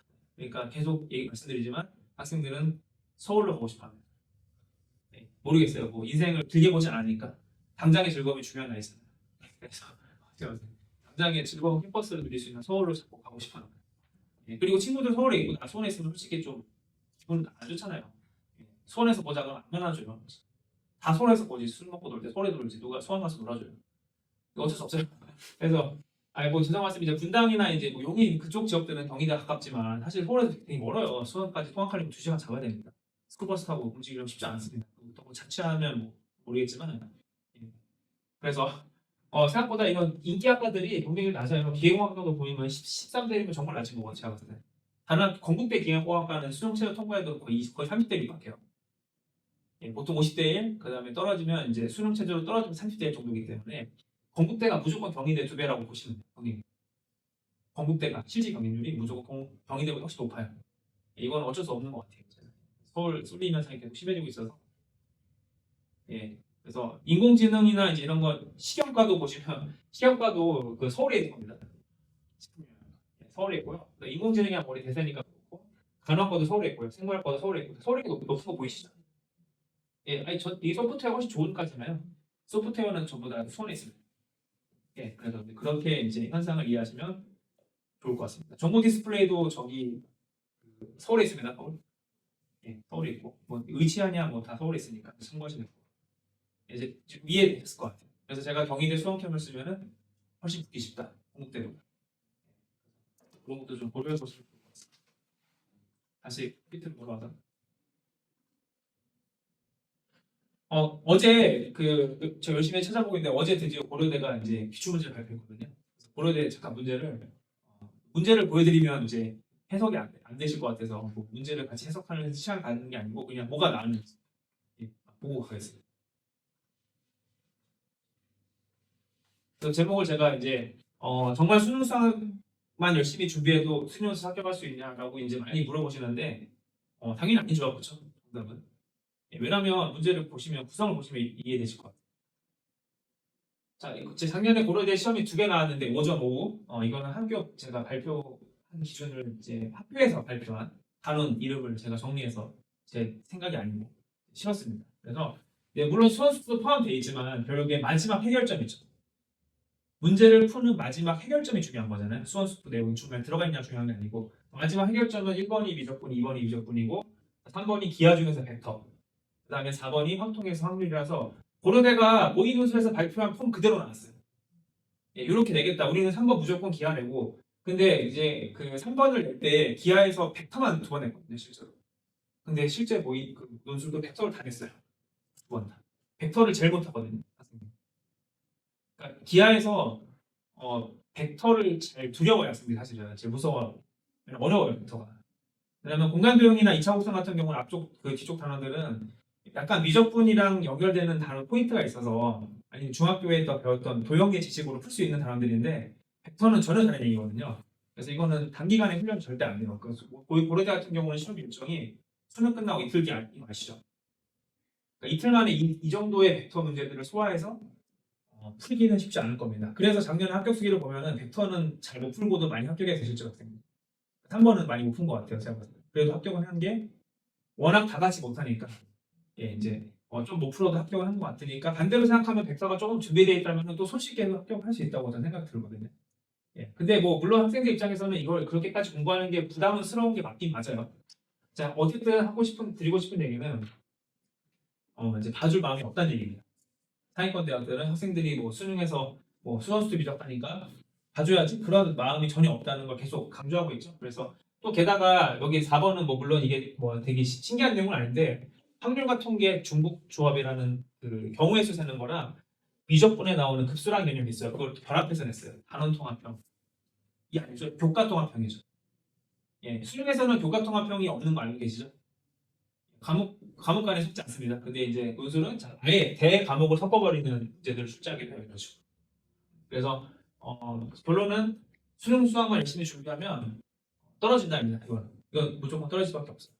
왜냐하면 수능에서 전혀 아예 안 배우는 내용들이 나오기 때문에 무조건 고려대를 생각하신다면 그러니까 아까 말씀드렸죠. 벡터랑 그러니까 기하랑 확통을 준비를 해줘야 됩니다. 반드시. 예, 그러면 승산이 높아지고 그냥 가시면 아마 뭐 풀 게 없을 겁니다. 제가 봤을 때. 그리고 수험수는 안 나옵니다. 그러니까 학생들이 지금 가장 열심히 하는 그 22문제 있죠. 수험수. 예. 그놈의 모의고사 막 그렇게 수 100세트 푸는 그 수험수는 논술이 안 나와요. 왜 안 나오죠? 안 중요하니까 안 나오죠. 네. 수험수가 중요한 게 중요해서 되는 게 아니잖아요. 수험수가 나오는 이유는 이 지금 현재 입시 시스템이 문이과를 구분하지 않고 인재를 뽑겠다라는 그 신념하에서 만들어진 시스템이거든요. 그러니까 문이과의 구분 없이 통합 선발을 하겠다는 그걸 계속 그런 기조를 만들기 위해서 문이과 시험 합친 거잖아요, 사실은요. 수원수투라는 개념 자체는. 그러니까 대학 교수들한테는 수원수투가 중요하지 않아요. 대학교에서 수학할 애들은 미적기하 확통을 해야지 수원수투는 사실 내용은 필요 없거든요. 솔직히 말씀드려서. 그러니까 대학교에서 나오는 공학 수학들을 이해할 때 수원수투 지식은 필요 없어요. 솔직히 말씀드려서. 안 쓰이거든요. 그러니까 교수님들은 당연히 이쪽을 학생들이 잘하고 있는지 알고 싶어 한다는 거죠. 대학교에서 수학할 애들이니까. 그래서 상위권일수록 수원수투 안 나옵니다. 문수에서. 아이들이 이렇게 열심히 하면 22문제의 유형표는 전혀 나오지 않아요. 실제로 보시면. 그래서 절대로 대비되지 않습니다. 만약에 수능 수학 선생님들이 그런 얘기를 하신다고 하시면 속으로 그냥 겉으로는 그러지 마시고 속으로 이 사람은 논술을 모르는 거 생각하시면 될 것 같아요. 논술 문제를 한 번이라도 풀어봤으면 절대 그렇게 얘기 못 하거든요. 보통 수능 선생님, 저도 수능 문제를 열심히 풀진 않지만 그 저는 보긴 보거든요. 근데 수능하시는 분들은 논술 문제 절대 안 보세요. 잘 뭔지 솔직히 잘 뭔지 모르시더라고요. 저도 뭐 제 친구들이 저도 고대 수교과잖아요. 제 친구들도 다 수학 강의 하거든요. 물어보면 논술 문제 몰라요. 안 봐요. 볼 필요가 없죠. 수능 수학 돈 잘 버는데 논술 문제 뭐하러 분석해요? 그 시간에 그냥 그 시간 수능 수학 연구하는 게 낫죠. 솔직히 말씀드리죠. 저도 마찬가지고. 그러니까 그냥 모르니까 그렇게 조언하더라고요. 그냥 수능 수학 열심히 하면 논술 된다라고 하는데 그거는 진짜 거짓말이에요. 그거는 좀 그렇게 얘기 안 했으면 좋겠어요. 그 사람들이 잘 모른다고 얘기를 해야지. 어쨌든 그렇습니다. 그다음에 이제 다음에 연세대 1차 시험을 보시면은 역시 보시면 제가 단원 이름을 쭉 넣어놨는데 수원수투 안 나오죠? 보이세요? 네, 수원수투 없어요. 네, 저는 없다고 단호하게 말씀드릴게요. 학생들이 연습하는 거 22문제 안 나옵니다. 논술에 절대. 상위권 대학교는 그쪽에 관심이 없어요. 네, 전부 다 정수 같은 거는 수원수투가 아니고요. 정수라는 건 이제 따로 있어요. 아니, 이건 굳이 말하면 고일 수학이라고 봐야 돼요. 굳이 말하면 수원수투가 아니에요. 네, 그래서 정말 교과목 단원들이 수원수투가 없죠. 수원수투가 물론 내용이 들어가 있지만 그 문제를 푸는 결정적인 단서들을 제공하는 건 수원수투가 아니라고요. 어쨌든 뭐 그렇습니다. 넘어가겠습니다. 그리고 이제 18페이지를 보시면은 작년에 이제 연세대가 부정행위 이슈가 있었죠. 그렇죠. 그래서 이제 시험 두 번 봤는데 그 1차 시험에서 이제 건축공학과 의시장에서 이제 시험지를 1시간 일찍 배부하는 해프닝이 발생했거든요. 그 기사 보셨죠? 건축공학과 시험장에서 이제 시험지를 1시간 일찍 배포하는 바람에 거기 있는 학생들이 그 문제를 한 2, 30분 정도 먼저 봤단 말이에요. 그래서 이제 그 건축공학과 학생들께서 이제 소송을 걸었죠. 연세대한테 너희들 이거 관리 감독이 소홀히 했기 때문에 우리가 피해를 봤다. 그래서 이걸 어떻게든 보상해라 해서 이제 뭐 2차 시험까지 가게 됐는데 어쨌든 이제 재판부에서 그러면 이제 법원에서 연세대한테 요구한 게 그러면 이게 과연 그 시험지가 일찍 배부가 된 게 과연 그 고사장한 학생들에게 어드밴티지가 됐냐, 점수가 잘 나온 건 맞냐. 그래서 조사를 해보니까 시험지가 2, 30분 정도 일찍 배부된 학생들의 평균 점수 몇 점이죠? 문제 고사장이 그 문제 고사장이거든요. 100점 만점 중에 몇 점이죠? 15.7점이고요. 그 다음에 건축공학과 전체 평균은 15.5점이었으니까 어쨌든 둘 다 빵점이다 이런 얘기. 그러니까 두 시험장 모두 실제로 학생들의 논술 점수는 빵점에 수렴한다는 얘기입니다. 평균이 15점이잖아요. 평균이 15점이면 제가 봤을 때 3분의 1 빵점이에요. 그렇죠. 왜 합격자들이 보통 50점, 60점 나올 거니까 빵점이 있어야지만 15점이 나올 거 아니에요. 그러니까 3분의 1은 빵점이라는 얘기예요. 그 정도 나오거든요. 그러니까 아이들이 논술을 얼마나 준비 없이 쓰는지 이제 사실 이 법원을 통해서 저희가 알게 됐죠. 정확하게. 그러니까 이게 합격자 평균이 아니고 지원자들 평균이잖아요. 그러니까 이제 왜 이런 현상이 일어나냐면 아까 말씀드렸죠. 수험수투가 안 나와요. 수능에서 열심히 한 그 22문제는 안 나와요 여기에. 그러니까 미적분도 보시면 그냥 미적분보다는 정수를 끼고 있거나 기하를 끼고 있거나 이런 식으로 나오기 때문에 전혀 대비가 안 돼요. 이렇게 수능 공부를 하는 게 학생들이. 그러면 절대로 15점이 나올 수가 없어요. 수능 공부를 열심히 한 친구들이 가서 본다면 제가 상식적으로 15점이 나올 수 없거든요. 그러니까 전혀 다른 공부라는 걸 좀 생각해 주시면 좋을 것 같아요. 이 부분은. 그래서 제가 이제 그 작년에 요 실제로 합격자를 낸 과들인데 그래서 물어봤어요. 친구들한테 너 몇 점 받았어? 합격인가 했더니 그냥 어바웃 말씀드릴게요. 한 50점에서 6점 사이. 그러니까 쉽게 말씀드리면 반타작 공부했으면 전부 다 합격했습니다. 전자전기 같은 경우도 예비 90번인데 합격했거든요. 예비 90번. 한 작년에 97번인까지 돌았어요. 연세 전자전기가 이제 그 연가고애들이 워낙 많이 쓰기 때문에 그래서 그 친구가 저한테 한 얘기가 반타작했다고 그랬거든요. 예비 90번 받고 합격했어요. 실제로. 연세 전자전기. 물론 그 친구가 이제 못하는 친구는 아니었는데 그날 좀 못 봤어요 시험을. 평소에 잘하는 친구긴 한데 그리고 그 친구보다 좀 실력이 떨어졌던 친구가 예비를 50몇 번 때 받아서 먼저 붙었어요 사실. 뭐 그런 경우도 있긴 한데 어쨌든 이제 좀 더 마이너가 있죠. 마이너가들은 40점대에서 다 합격했어요 실제로. 100점 만점에서. 근데 타당한 게 아까 건축공학과 평균이 몇 점이었죠? 15점이니까 3배 정도는 합격하면 되죠. 학생들의 실력이 생각하시는 것만큼 그렇게 뛰어나지 않다라고 보시면 될 것 같아요. 그래서 오히려 연세대를 노리시는 게 한양대나 성균관대보다 더 붙기 쉬울 수도 있습니다. 실제 현실적으로 제가 봤을 때. 논술에 관심이 있으시면 어느 정도 지금 약간 학통계약까지 좀 커버하실 여력이 되시면 한양대, 성균관대보다 연세대를 저는 쓰는 게 추천드릴게요. 훨씬 더 잘 나가요, 솔직히. 제가 봤을 때. 이런 기회들이 있다는 걸 생각해 주시면 좋을 것 같고요. 그 다음에 백분위 레포트는 참고해 보시고 작년에 저랑 그래도 최소한 7, 8개월 정도 같이 수업한 친구들의 레포트인데 이거는 이제 보시면 합격한 대학이고요. 그 다음에 평균 백분위가 88.5라는 얘기는 이제 100이 제일 잘하는 겁니다. 이 친구는 최상위권 친구였다고 보시면 되고 이 친구는 뭐 워낙 잘해서 제가 뭐 합격한 거에 전혀 걱정 안 한 친구고 연세대 수학과는 떨어졌어요. 근데 고려대 수학과랑 서울관대만 붙었고 연세대 수학과는 붙지 않았는데 떨어졌어요. 그렇고 이 친구는 고3 과천중앙고 학생이었고 과천 친구였고 이 친구는 서울시립대 다니다가 반수해서 저랑 작년 4월부터 7개월 정도 같이 공부해서 연세대 붙었고 이 친구도 뭐 잘하는 친구였습니다. 그다음에 이 친구는 건국대 다니면서 이 친구들 다 휴학 안 하고 했어요. 서울시립대 1년 쭉 다니고 건국대 1년 쭉 다니면서 했어요. 제가 무슨 말씀 드리고 싶은지 아세요? 논술이 그만큼 허술하다고요. 그만큼 목숨을 걸고 하는 애들이 별로 없어요. 논술이나 필드 자체는. 수능은 저렇게 하면 붙을까요? 수능 저렇게 허술하게 하면 붙죠. 논술은 저렇게 허술해 아이들 전반 이 학생이 못한다는 뜻이 아니고 그러니까 준비하는 학생들이 그렇게 열과 막 무슨 목숨을 걸고 수능처럼 하진 않아요. 사실 이 필드 자체. 그래서 이 친구도 이제 건국대 다니다가 이 친구는 1차랑 2차 두 번 다 붙었어요. 합격을 했고 백분위는 그 70 정도 나오면 그 괜찮게 하는 친구고 그래도 이 친구들도 약점은 있어요. 보시면 그렇죠? 확 떨어지는 거 보이시죠? 그러니까 이게 본인의 취약감들이 반드시 있다는 거 이해하시면 될 것 같고요. 이 친구도 역시 반수생, 이 친구는 대학교는 기억이 안 나요. 이 친구는 반수생이었고 이 친구는 좀 변곡이 심하죠. 이제 평균 백분위도 이제 많이 떨어지는 편인데 연대 도시공학과를 최초 합격했습니다. 이 친구는 고3 친구였고 이 친구도 평균 백분위가 썩 좋은까지 같은 레벨 반이거든요. 연고대 반인데 같은 레벨 반이어서 얘는 중2 수준 정도인데도 한양대 소프트웨어도 붙었고 숙제도 붙었어요. 같습니다. 개인적으로 한양대 컴퓨터 소프트웨어가 더 붙기 어려워요. 연대보다. 그래서 연대는 또 떨어졌어요.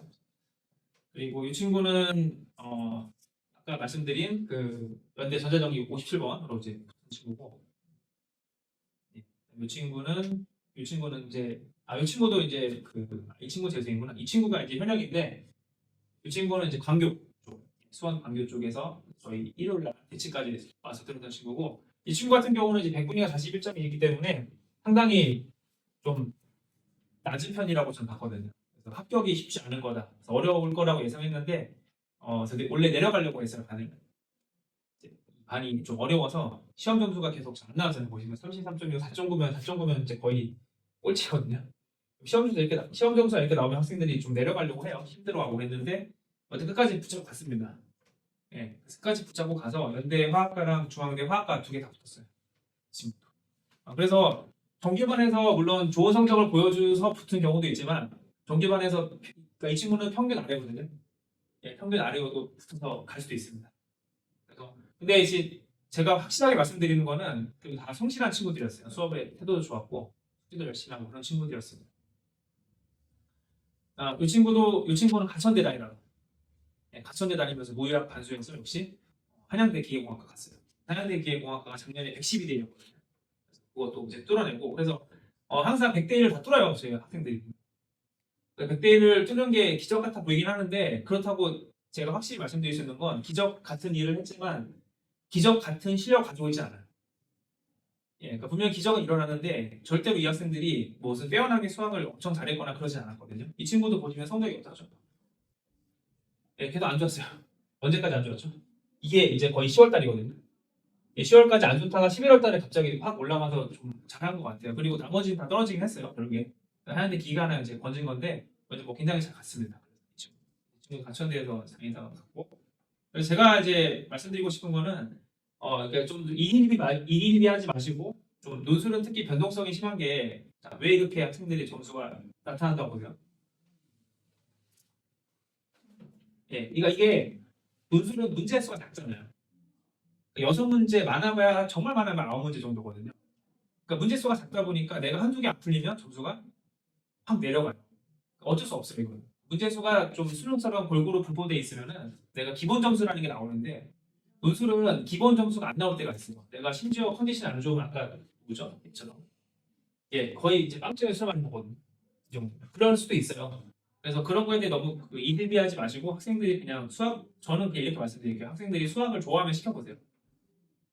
그러니까 수학을 대하는 태도를 보시면 아시잖아요. 좋아하면 수학 이게 점수 말고 뭐몇 등급이냐 보지 마시고 수학을 대하는 태도가 있거든요. 그리고 이제 수학이라는 문제를 봤을 때 스스로 좀 풀려고 노력하고 끈기가 좀 있는 친구들은 결국 해낼 수 있어 봅니다. 수능연수는 이제 이미 벌써 지금 4월이죠. 그렇죠? 네, 이제 학통기한까지 하려면 이제 빨리 시작하셔야 될 것 같아요. 이제 시간이 생각보다 얼마 안 남았고 연대까지 얼마나 남았죠? 시간이 연세대죠. 딱 6개월 남았습니다. 연세대가 이제 9월 말이기 때문에 실제로 딱 6개월밖에 안 남아서 생각보다 긴 시간은 아닙니다. 예, 그냥 단순하게 수원, 수투, 미적, 기하, 확통하면 벌써 5과목이잖아요. 한 달씩만 공부해도 벌써 5개월이기 때문에 그냥 간단하게 말씀드리면 이제 빨리 시작을 하셔야 될 것 같고요. 내신에 대해 많이 물어보시는데 저는 이렇게 말씀을 드려요. 학종 교과를 하시면 내신 다 챙기고 여름방학부터 시작하시라고 말씀드리고 학종 교과가 좀 주력이라는 논술은 2장이다 그러면 예, 일단 기말고사까지 챙기시고 시작하셔도 되고요. 근데 이제 저는 이해가 안 되는 게 학종 교과를 안 쓰고 육론술을 한다고 하는데 논술을 안 하는 게 제일 이해가 안 돼요. 그러니까 정시러라고 그러죠. 그러니까 수능에 올인한다는 친구들 있잖아요. 수능에 올인한다고 하면서 내신은 또 안 해요. 공부는 또. 내신은 또 안 해요. 안 챙기면서 또 논술은 또 안 해요. 그 시간에 수능 공부를 하는 게 효율적이라고 생각하는 것 같아요. 예. 근데 저도 삼수했지만 모르겠어요. 뭐 이렇게 열심히 한다고 수능을 잘 보는 건 아닌 것 같아요. 솔직히. 그래서 내신을 안 하는 경우라면 그러니까 학종 교과를 안 쓰고 육론술을 하면 여름방학부터 시작해야 될 이유는 없는 것 같아요. 솔직히 말씀드리면. 예. 아니 내신 안 하는데 왜 바로 하면 되잖아요. 간단한 대답인데 왜 고민하시는지 좀 예, 한번 그거는 학생들한테 권유를 해보시는 게 맞을 것 같아요. 그리고 학통기한 안 하면 뭐 좋은 대학을 갈 수 없습니다. 여러 번 말씀드린 건 넘어가겠습니다. 그래서 이제 커리를 말씀드리면 저희가 이제 오늘 3월 말이니까 4월 커리를 말씀드리면 제가 4월 달에 학통 사회를 진행하고요.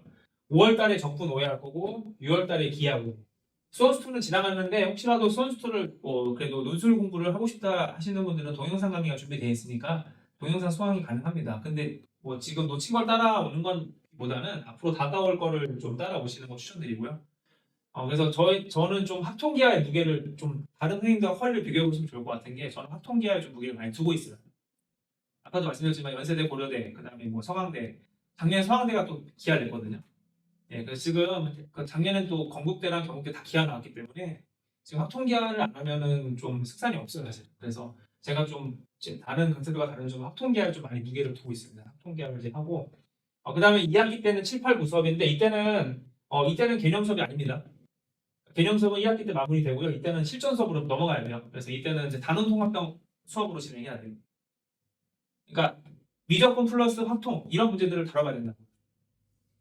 7월 8월 9에 이 시점에서 시험이 이제 연대 같은 경우는 이제 3개월밖에 안 남았는데 이 시점에서도 단원을 쪼개가지고 공부하고 있으면 이게 단원 통합형 훈련이 전혀 안 되거든요. 그러니까 7월부터는 반드시 단원을 넘나드는 연습들을 해야 됩니다. 이따 제가 그 합격 수기도 한번 보여드릴게요. 제가 어떻게 수업을 했는지. 그래서 반드시 단원들을 넘나들면서 통합하는 문제들을 다뤄봐야 돼요. 계속. 이것도 일주일에 한 번이거든요. 수업 오는 게. 그럼 3개월 해봐야 몇 번이죠? 12번밖에 안 돼요. 사실 연습하는 시간. 수능처럼 많이 아이들이 하는 것도 아니고. 긴 시간이 절대 아니거든요. 근데 여기서도 지금 개념을 하고 있으면 어떻게 실전 가서 문제를 풉니까? 여기는 무조건 실전 들어가야 되고. 그래서 적어도 이제 학통기하 개념은 꼭 1학기 때 한 번은 봐야 된다. 그리고 이때는 학통기하 개념을 할 때가 아니고요. 학통기하가 통합되는 실전 훈련을 해야 돼요. 반드시. 그래서 제가 이때 그렇게 주제 잡고 그다음에 10월 11월에는 대학별 이제 파이널 수업을 진행합니다. 올해 추석이 길더라고요. 예, 올해 추석이 그 뭐 임시 공휴일까지 뭐죠? 대체 고민까지 끼고 하면은 10일은 나오겠다. 그때 좀 열심히 학생들을 훈련을 시킬 생각이고요. 그래서 이제 수업 비교를 많이 해보실 텐데 제가 좀 걸러야 되는 수업들은 제 의견인데 한번 보시죠. 그래서 확통계약 개념 수업 안 하고 문제풀이만 시키는 경우도 있을 거고요. 그다음에 2번이 정말 많아요. 확통계약 수업을 안 해요. 안 하고 영상만 제공해요. 예, 절대 안 봅니다. 영상을 제공하는 이유는 이제 하는 신용을 해야 되니까 어쨌든. 예, 그래서 영상만 제공하는데 영상만 제공해서 볼 거면 뭐 다 인터넷 강의 보면 되죠. 뭐하러 오프라인 학원들 다닙니까 학생들. 예, 그러니까 절대로 저거는 제가 공부를 할 리가 없다고 봐요. 그래서 영상 제공하는 건 말이 안 되고 그다음에 확통계약을 하긴 하는데 일일 특강으로 때우는 경우도 꽤 많아요. 그냥 수업 때 잠깐 몇 회 이렇게 정규 수업에 안 넣고 이제 그렇게 하는 이유는 뭐냐면 확통계약 때 애들이 많이 빠져나가서 그래요. 예, 당장 6월 모의고사 이제 잘 보고 싶잖아요. 근데 확통계약은 도움이 되나요? 안 되죠. 선수도 미적 나오는데 확통계약을 내가 잡고 있으면 그 시간에 차라리 모의고사 한 세트 풀면 내가 육모를 잘 볼 수 있는데 학생 입장에서 육모를 잘 보고 싶지 무슨 당장 눈앞에 보이는 용어가 중요하지 뭐 6개월 뒤에 있는 논술 시험이 중요하다는 생각 안 하거든요 학생들이. 그러니까 이제 그렇게 수업하게 되면 학생들이 빠져나가요 사실은. 저도 이제 많이 매 그러는데 그래도 저는 제 원칙을 지키는 게 또 그렇게 하면 안 됩니다. 학생들과 저는 타협하지 않아요. 진도에 대해서. 학생들한테 도움이 되는 걸 해줘야 되지 학생들 입맛에 맞게 수업을 하는 건 저는 아니라고 봐서 어쨌든 그래서 이제 확통계약 논술 수업을 뭐 수준 구분 없이 진행하는 경우도 있어요. 그냥 몰아놓고 똑같은 내용 가르치면 안 되는 게 연세대 확통계약 수준이랑 건국대 확통계약 수준은 하늘과 땅 차이예요. 제가 봤을 때. 들어가야 되는 정도 깊이가 완전히 다른데 이걸 똑같은 수업으로 진행하는데 많이 안 돼요. 저는. 예, 그러니까 건국대 정도면 솔직히 그렇게 깊게 안 해도 돼요. 어렵게 안 나와요. 확통계약 나온다고 하지만 근데 연세대는 깊게 알아야 돼요. 예. 그래서 일단 후기들을 쭉 보시면 아시겠지만 연세대 붙은 친구들은 절대 그렇게 얘기 안 해요. 확통계약을 가볍게 하고 간다. 그렇게 얘기 안 했습니다. 보시면 다 제대로 해야 된다라고 하고 얘기하고 있고 근데 건국대를 붙은 친구들 보시면 확통계약은 교과서만 풀어도 된다라고 돼 있어요. 한번 보세요. 합격수기 오늘 거기 다 들어가 있거든요. 예, 그래서 건국대에 붙은 친구들이랑 연세대 붙은 친구들이 어떻게 얘기를 다르게 하는지 보시면 될 것 같아요. 예, 그래서 저는 반드시 수업할 때 확통계약을 레벨을 나눠서 진행합니다. 그래서 너는 건국대 경희대만 쓸 거야? 그러면 여기까지만 하면 돼. 라고 정확하게 가이드를 해줘야 돼요. 이거 연세대를 쓸 거야? 너는 제대로 하자. 고려대를 쓸 거야? 제대로 해야 된다. 선을 그어서 수업을 진행합니다. 저는 수업할 때. 커리큘럼은 아까 이제 말씀드렸고 그 다음에 이제 4월 커리큘럼 말씀드리면 4월에서는 이제 제가 다음 주부터죠. 1주차는 실력과 조합, 2주차가 이항정리 조건부 확률, 3주차가 독립시행 확률 공포, 4주차 통계 수정해서 저희 수업은 휴강이 없어요. 내신 휴강 안 합니다. 왜냐하면 논술하는 친구들은 내신은 거의 다 안 하는 친구들이더라고요. 제가 올해 조사했는데 저희 지금 정규반 친구들 중에서 휴강하는 친구들 거의 없어요. 다 온다고 하더라고요. 그래서 휴강이 안 하니까 4월까지 합류해도 상관없습니다. 대부분 선생님들 다 휴강하실 거거든요. 뭐 2주, 3주씩 하시는데 저희는 휴강 없으니까 지금부터 합류하셔도 4월 빡빡 채워서 공부할 수 있습니다. 그래서 아직 늦지 않았으니까 합류하시면 좋을 것 같고요. 그래서 아까 말씀드렸다시피 개념반과 실전반을 나눠서 진행하겠습니다. 그래서 개념반은 아까 말씀드린 대로 뭐 건국대 정도까지 쓰는 친구들은 개념반 하셔도 되고 실전반은 좀 그 위에 대학 서강대, 한양대, 연세대, 고려대 정도까지 하는 친구들은 요 정도까지 해서 커버를 해게 제가 수업을 다 짜놨어요. 반드시 레벨을 나눠서 진행을 해야 된다고 이해해 주시면 좋을 것 같습니다. 자, 그다음에 6월도 이제 기하 커리큘럼 이렇게 똑같이 진행합니다. 6월도 역시 개념반과 실전반. 그래서 정확하게 필요한 수준만큼만 공부를 시키는 게 제 수업의 목표입니다. 왜냐하면 지금 학생들이 바쁘기 때문에 똑같은 공부를 하면 안 돼요. 그래서 불필요한 내용들은 다 삭제하고 그 대학에 맞는 최적화된 레벨로 수업을 진행하도록 하겠습니다. 이것도 아까 다 말씀드린 내용들 넘어가고요. 그 다음에 이제 수업의 전개는 이제 제가 수업을 하고 그 다음에 실전 모의 정도가 80분 정도가 있어요. 이때 1대1 대면 첨삭을 진행합니다. 그래서 학생들을 1대1로 불러서 답안 교정을 해주는 거고요. 1대1 대면 첨삭은 안 해주는 것도 많아요. 예, 보통 이제 큰 학원들 가면은 보통 이제 그냥 설명 첨삭으로 끝내죠. 여기 그러니까 글로써 답안지에다 글로써 적어주고 말로 설명을 안 해주는 경우들이 많은데 학생들이 볼까요, 안 볼까요? 설명 첨삭 볼까요? 안 볼 것 같죠? 잘안볼 것 같아요. 예, 그렇게 뭐 혼자서 열심히 하는 친구들이었으면 이미 잘했겠죠. 그렇게 생각 안 하세요? 그래서 붙잡고 물어봐야 돼요. 이해했는지 안 했는지. 그리고 왜 그런 과정이 필요하냐면 수행요소는 과정이 중요한 시험이라서 과정이 엉망이면 점수를 받을 수가 없습니다. 그래서 과정에 대한 이해도 올바르게 썼는지를 붙잡고 물어보지 않으면 저는 좀 어렵다고 봐요. 근데 이제 강사들의 생각은 다를 수 있겠지만 어쨌든 제 신념은 그렇습니다. 반드시 대면 첨삭을 해야 된다. 그리고 제가 해제 강의 하고요. 자, 그래서 이제 대면 첨삭을 통해서 이제 비대면으로는 불가능한 관리는 그리고 저희는 온라인으로 들어도 대면 첨삭을 해요. 그러니까 줌으로 합니다. 줌. 얼굴 맞대고 줌으로 다 화면 띄워서 전화로 하는 게 아니고 화면을 띄워서 이제 풀이 과정에 대한 피드백을 다 해줍니다. 그래서 혹시라도 뭐 내신 기간 때 못 온다 아니면은 뭐 사정이 있어서 이번 주는 영상으로 대체한다고 하셔도 줌으로 첨삭을 진행하기 때문에 대면 첨삭은 무조건 한다라고 원칙으로 이건 가져갑니다. 그리고 이제 이 대면 첨삭을 바탕으로 해서 쌓인 데이터, 학생에 대한 평가, 그리고 이제 답안지를 보면 학생들의 성향, 기질 이런 것도 다 볼 수 있거든요. 그래서 그런 걸 통해서 제가 원상담을 해드릴 거예요, 전부 다. 제가 직접 원상담 해드릴 거니까 어느 대학에 쓰면 좋을지 이런 것도 피드백을 드릴 거고요. 그 다음에 3번 정말 중요한데, 자, 모범 답안의 다양한 풀에 대한 검토, 이거 정말 중요합니다. 그러니까 학생들이 학교에서 원하는 방향으로 풀까요? 과연 풀이든 어떻게 생각하세요? 수학 문제라는 게 답은 하나지만 정말 길이 많거든요. 10가지 풀이가 나올 수도 있어요. 학생들마다 생각이 다른데 서면 첨삭은 그게 안 돼요, 절대. 왜냐하면 학생의 의견을 들어봐야 되거든요. 서면 첨삭은 일반 소통이잖아요. 학생이 쓴 거 받아가지고 그러니까 채점하시는 첨삭 선생님이 봤을 때 틀렸다라고 생각되면 그냥 그어버리거든요. 근데 아닐 수도 있어요. 학생의 얘기를 들으면 그리고 솔직히 말해서 서면 첨삭하는 선생님들은 모르겠어요. 얼마나 전문가이신지 솔직히 모르겠어요. 서면 첨삭하시는 분들이 이제 뭐 알바로 동네 사시는 분들 결국은 선생님들이 과연 학생들의 풀이를 진정으로 잘 봐주는 건지는 저는 솔직히 좀 회의가 되거든요. 저희 그거 빨리 채점하면 돈 많이 버는 건데 한 장당 돈 받는 거예요. 해서 서면 첨삭. 그러면 내가 한 시간 들었을 때 10장 하는 게 좋지 5장 하면 이제 그렇잖아요. 근데 저희 대면 첨삭은 뭐 물론 이제 뭐 그렇긴 하지만 대면 첨삭은 어쨌든 학생들과 반드시 이야기하는 시간이 확보가 돼야 되거든요. 그러면 그 과정에서 처음에는 저도 그래요. 이 풀이를 봤는데 틀렸다고 생각이 되는데도 저도 그러거든요. 근데 학생이 얘기를 들어보면 맞아요. 그런 경우들이 분명히 있어요. 그럼 학생은 내가 학교 답안과 다르게 풀었지만 나의 풀이도 정당화될 수 있다는 걸 인정받아야 되거든요. 그건 정당한 풀이니까. 그런 거 되게 중요합니다. 수학에서는. 근데 이제 서면 첨삭은 그런 게 절대 안 돼요. 그런 피드백 안 되고. 그 다음에 이제 멘탈 관리도 해주고요. 이제 용기도 주죠. 서로 소통하는 게 중요하잖아요. 그래서 얼굴 보고 말 때문에 얘기하는 것도 중요하다고 봐요. 10분이라도 이제 말하는 건 이제 그런 의사소통의 과정이 반드시 있어야 된다 보고요. 그 다음에 숙제도 관리해주죠. 이제 대면 첨삭하는 과정에서 숙제를 잘 하고 있는지 안 하는지, 뭐 지책도 하고 용기도 주고 그런 과정이 반드시 들어가고, 그 다음에 또 완벽하게 이해했는지 그런 것도 평가가 가능합니다.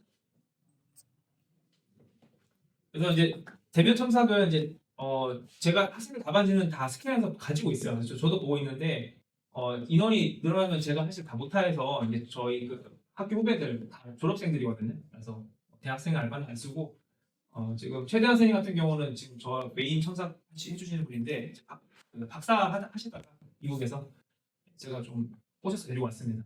그래서 뭘 옛날에도 많이 도와주셨는데 그래서 전문적인 선생님들이 해주셔야 되고 전부 다 수학 전공하신 분들이고 이제 부영준 김기용 선생님은 이제 전자전기 졸업하신 분들이고 지금 AI 대학원 계시거든요. 그래서 최소한 대학원 급의 어떤 박사급인데 저희 첨삭팀들이 구성이 돼 있고 제가 답안지를 봐야 되는 게 제가 원상을 해드릴 거예요. 학생들의 답안 상태는 제가 다 알고 있으니까 언제든지 상담하시면 학생들이 지금 어떤 상태인지 제가 다 말씀을 드릴 수 있습니다. 그리고 정규적으로 상담을 드리고 있어요. 학생들 상태에 대해서. 그 다음에 이제 저희가 숙제가 뭐가 있냐면 다시 쓰기 노트가 있어요. 다시 쓰기 노트가 뭐냐면은 학생들이 풀이 과정을 다시 한번 써오는 건데 이제 논술에서는 풀이 과정을 쓰는 게 중요하다는 건 다들 알고 계시잖아요. 그런데 이게 그 논리적인 순서에 맞게 쓰는 게 생각보다 쉽지 않거든요. 그러니까 수능에서는 이제 아이디어가 캐치가 되고 답이 나오는 그 순간까지 과정이 되게 짧아요, 사실은. 그래서 많은 과정들이 생각되어 있는데 그걸 글로 풀어가는 과정들은 오랜 훈련이 사실 필요해요. 그런데 이거는 딱 보시면 아실 것 같은 게 어제 모의고사 혹시 고3들인가요? 자녀분들이? 여생이들? 아, 네네. 아, 네. 고3을 봤는데 혹시 답안지를 좀 보세요. 그러니까 모의고사 풀이한 거 원본 있죠. 꼭 가져오라고 하세요. 가져다 주나요? 가져오나요? 가져오라고. 원본을 보시면 얘가 문수를 했을 때 금방 잘할지 아니 문제점이 많은지 금방 보여요. 왜냐하면 답안지를 일단 쓸 때 보면 일단 풀이 과정이 많이 거의 없는 애들 있거든요. 눈으로 푸는 애들. 예. 아니면 막 들쭉날쭉하고 삐뚤삐뚤하고 시험지를 봤는데 이건 이제 이게 전 중요한 생각을 보는 게 이게 시험지가 이렇게 있잖아요. 번호가 이제 1번, 2번, 3번, 4번 있는데 여기 풀었다가 저기 풀었다가 3번 푸는데 여기 2번에다 쓰고 있고 4번 푸는데 여기다 쓰고 있고 이런 애들 많거든요. 아니 사실 저도 그랬어요. 솔직히 보답을. 저도 잘 좀 성격이 급해가지고 그러니까 이런 습관들이 계속 쌓이면은 나중에 논술할 때 힘들거든요. 그러니까 이제 평소에라도 논술을 이제 그 공부를 좀 당장 하기 어렵더라도 이런 그 노트 쓰기 있죠. 하셔야 돼요, 사실. 수능 원래는 해야 돼요. 저는 그렇게 고쳐가 나왔거든요. 근데 고3들은 좀 잘하는 것 같긴 해요. 저도 이제 삼수할 때 겨우 고쳤는데 고3들은 아직 좀 잘 몰라요. 그런 거가 중요한지 아직은. 그래서 논술에서는 이런 아는 문제. 이미 봤던 문제고 풀 수 있는 문제지만 풀이 과정을 정갈하게 쓰는 연습. 이 연습 반드시 해야 됩니다. 그래서 요거 이제 여기 복습 노트로 들어가고 숙제는 사실 이거 하나밖에 없어요. 본 숙제는. 숙제가 많지 않아요. 숙제를 많이 안 주는 이유는 워낙 아이들이 할 게 많잖아요. 논술에 대한 최대한 부담을 안 주려고 그러고 별도의 숙제는 조금 많아요. 대신. 그러니까 별도라는 건 뭐냐면 그러니까 이제 그러니까 꼭 해야 되는 숙제 말고 그러니까 논술을 좀 올인하는 친구들도 있거든요, 분명. 정시보다 논술에 올인하는 친구들은 저희가 수학의 정석 과제도 따로 나가고요. 증명 과제 따로 나가고 그다음에 이런 매그 학교월 워크북 있죠. 이런 자료들도 같이 나갑니다. 그러니까 이게 의무 숙제는 아니고 다이쓰기 노트만 이제 의무 숙제가 되고 나머지는 별도 숙제로 계속 자료들을 제공하고 있거든요. 그렇게 이제 관리를 하고 있고 그래서 아까 다시 말씀드리면 이제 정석 과제를 수학의 정석 교재 아시죠? 그거를 이제 과제를 내줘요 실제로 해주면 많이 많은 학생들이 지금 참여가 잘 열심히 하진 않아요 사실 하진 않지만 필요한 친구들은 이제 또 해요. 근데 강요하진 않아요. 왜냐하면 강요하면 다 도망가요 여기까지. 왜냐하면 수학의 정석이 수능에 그렇게 도움이 되는 책은 아니기 때문에 강요할 수는 없는데 이제 필요한 친구들은 다 해옵니다. 근데 제가 신기한 거는 장난 애들이 더 열심히 해요 항상. 그게 좀 안타까워요. 그러니까 좀 뒤처진 애들이 따라오는 친구들이 더 열심히 해줘야 되는데 수학의 정석 보면은 더 잘하는 1등급의 애들이 더 열심히 해요 사실. 근데 이게 좀 안타까워요 항상. 네, 교과서도 이제 백지 증명 시킵니다. 교과서에 나오는 모든 공식 있죠. 그걸 증명해 오게 시켜요. 그래서 이것도 매주 과제 포함되고 그다음에 이제 요거는 제 아내가 이제 뒤에 앉아 있는데 아내가 제 관리를 같이 맡아주고 있거든요 사실은. 그래서 아내가 수능 영어 강사라서 이런 관리 프로그램을 저랑 같이 개발해서 만들고 있어요 학생들. 그래서 어쨌든 꼼꼼하게 관리가 진행되고 잘 있습니다. 그래서 저희가 또 하는 이제 과제 중에 하나가 슬로시킹 과제라고 그 한국명 교수님 혹시 알고 계세요? 아 모르세요? 이게 몰입이라고 유튜브에 치시면 유명한 교수님인데 2008년도에 그 몰입이라는 책을 써서 이제 좀그 붐을 일으켰던 분이신데 제가 요분 책은 다 읽어봤고요. 제가 좀 독서를 좋아해서 이제 그런 공법은 좀 많이 생각을 하고 있어요. 학생들한테 뭘 하면 좋을지. 그래서 이게 뭐냐면은 이거는 많이 들어보셨을 것 같은데 학생들이 참 실천 안 하는 것 같아요. 그러니까 해답을 안 보고 문제 풀어야 되거든요. 그러니까 한 문제라도 해답을 안 보고 끝까지 혼자 푸는 훈련을 해야 돼요, 사실. 이제 제가 좀 비유를 드리면 수능 시험에서 30번 문제를 이제 푼다고 칠게요. 학생들이 그 30번 문제를 90%까지 풀었을 때 몇 점을 받죠, 수능에는? 30번이 어려우니까. 30번을 내가 온 힘을 다해서 90%까지 문제 풀었어요. 그래서 이제 답이 나올까 말까 하는데 답은 안 나왔지만 거의 갔어요. 그럼 몇 점을 주죠, 수능? 빵점이죠. 그렇죠. 답을 못 맞추면 그 과정이 다 의미가 없어요. 그러니까 아이들이 취하는 전략이 뭐죠? 어려운 건 버리는 거죠. 그게 바로 수능의 전략입니다.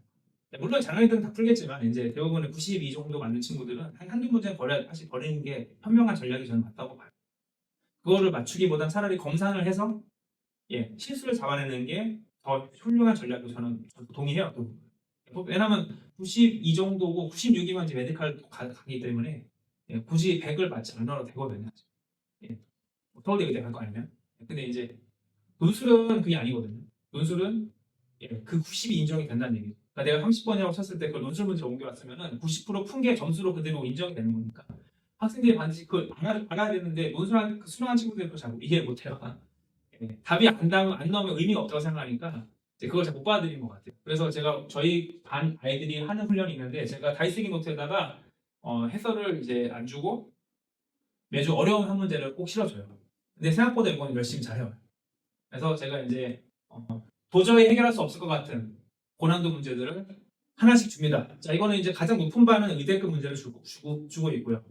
그 다음에 중위권 반 정도는, 그러니까 상위권 반에서 조금 한 단계 아랫반은 한 연세대 정도, 고려대 정도 문제를 주고 그 한 단계 더 아랫반은 한 한양대 정도 문제를 매주 주거든요. 그래서 학생들이 풀이 과정을 쏘게 합니다. 그러면 생각보다 이거는 열심히 해오더라고요. 그래서 이거는 이제 목적이 뭐냐면 시간 제한을 두지 않고서 내가 풀 수 있는 데까지 풀어보는 게 저는 중요하다고 봐요. 대부분 타임어택이라는 그 상황에서 빨리 푸는 기술들만 연습하는 게 이제 수능 수업의 스타일이거든요. 그런 저는 이제 대체조강에서 충격받았던 게 별 시스템이 다 있더라고요. 뭐 20분 안에 15문제를 풀어내기 뭐 이런 훈련 따로 하더라고요. 시간을 재고. 그래서 뭐 20분 안에 뭐 모의고사에서 1번부터 뭐 15번, 그 다음에 그 뒤에 2, 3번부터 뭐 20 몇 번까지 요거 딱 푸는 연습을 따로 하더라고요. 그래서 이제 어쨌든 시간 단축이라는 걸 맞춰서 최대한 훈련을 하는 거는 저는 수능을 위해 좋다고 보는데 논술은 바람직하지 않아요. 그런 훈련들이 위험할 수 있어요.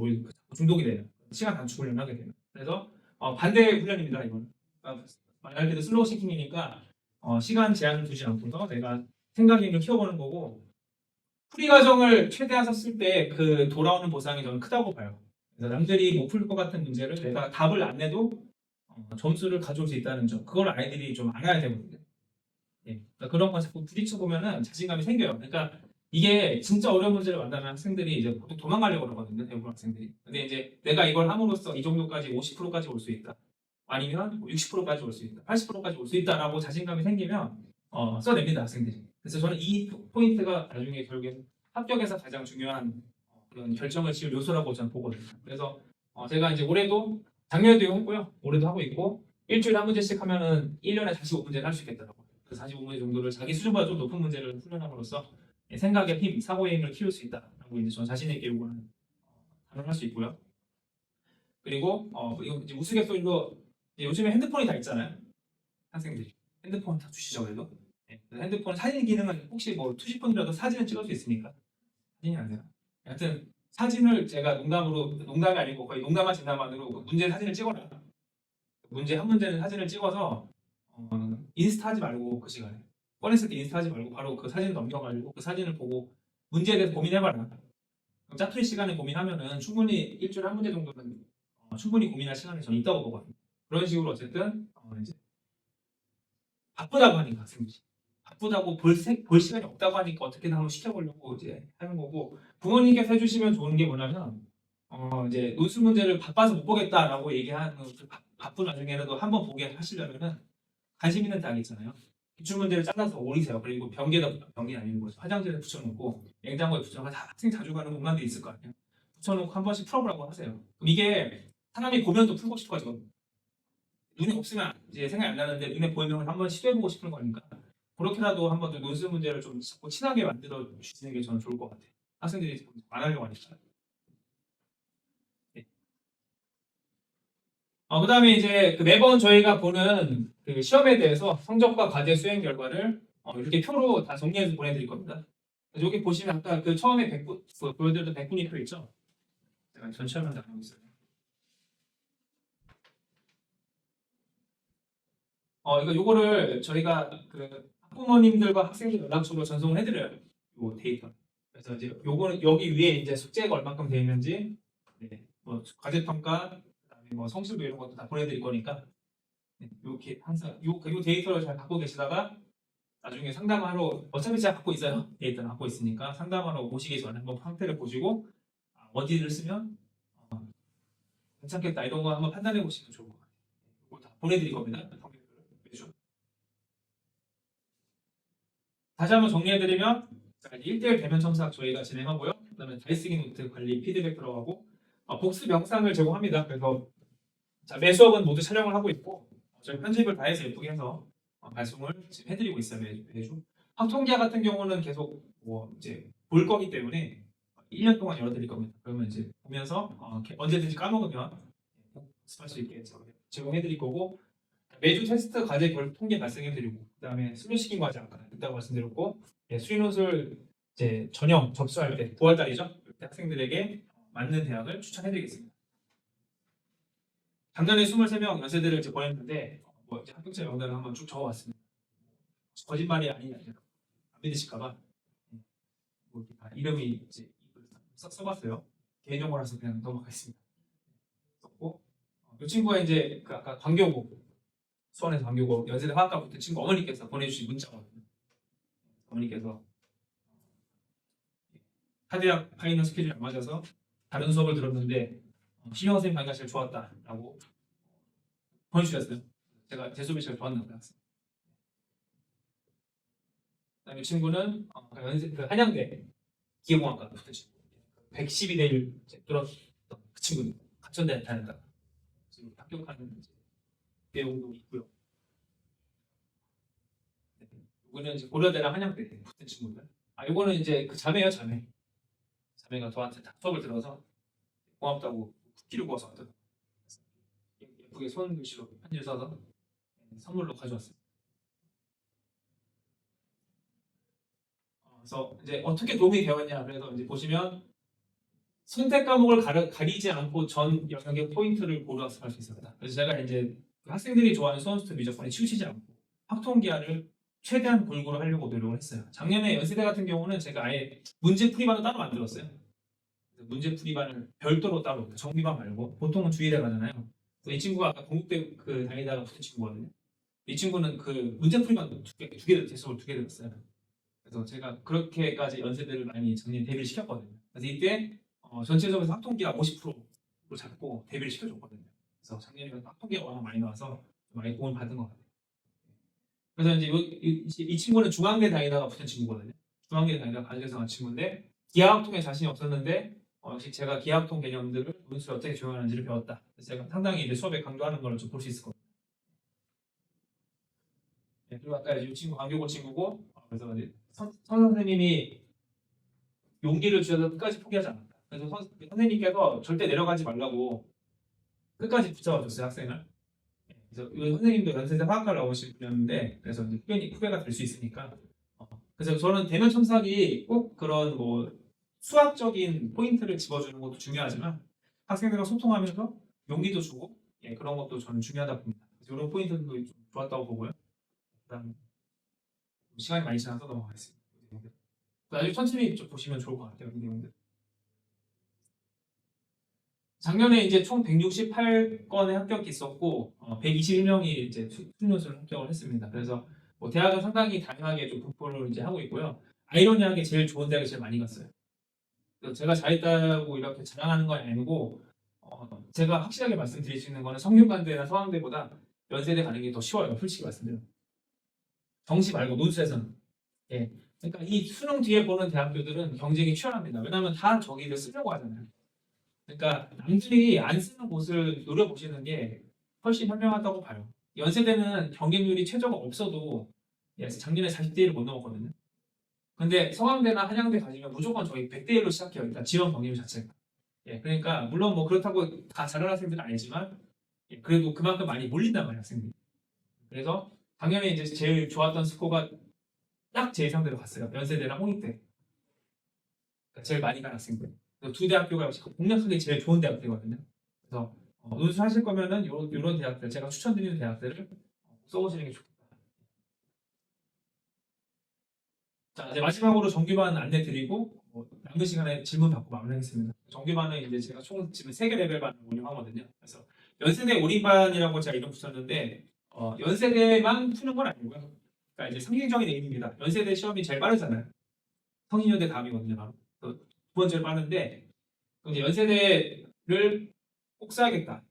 자, 이런 학생들을 위해서 제가 일부러 연세대 올인반을 만들었고, 연세대를 논술로 쓴다 그러면 좀 저는 진정성 있게 준비해야 된다고 봐요.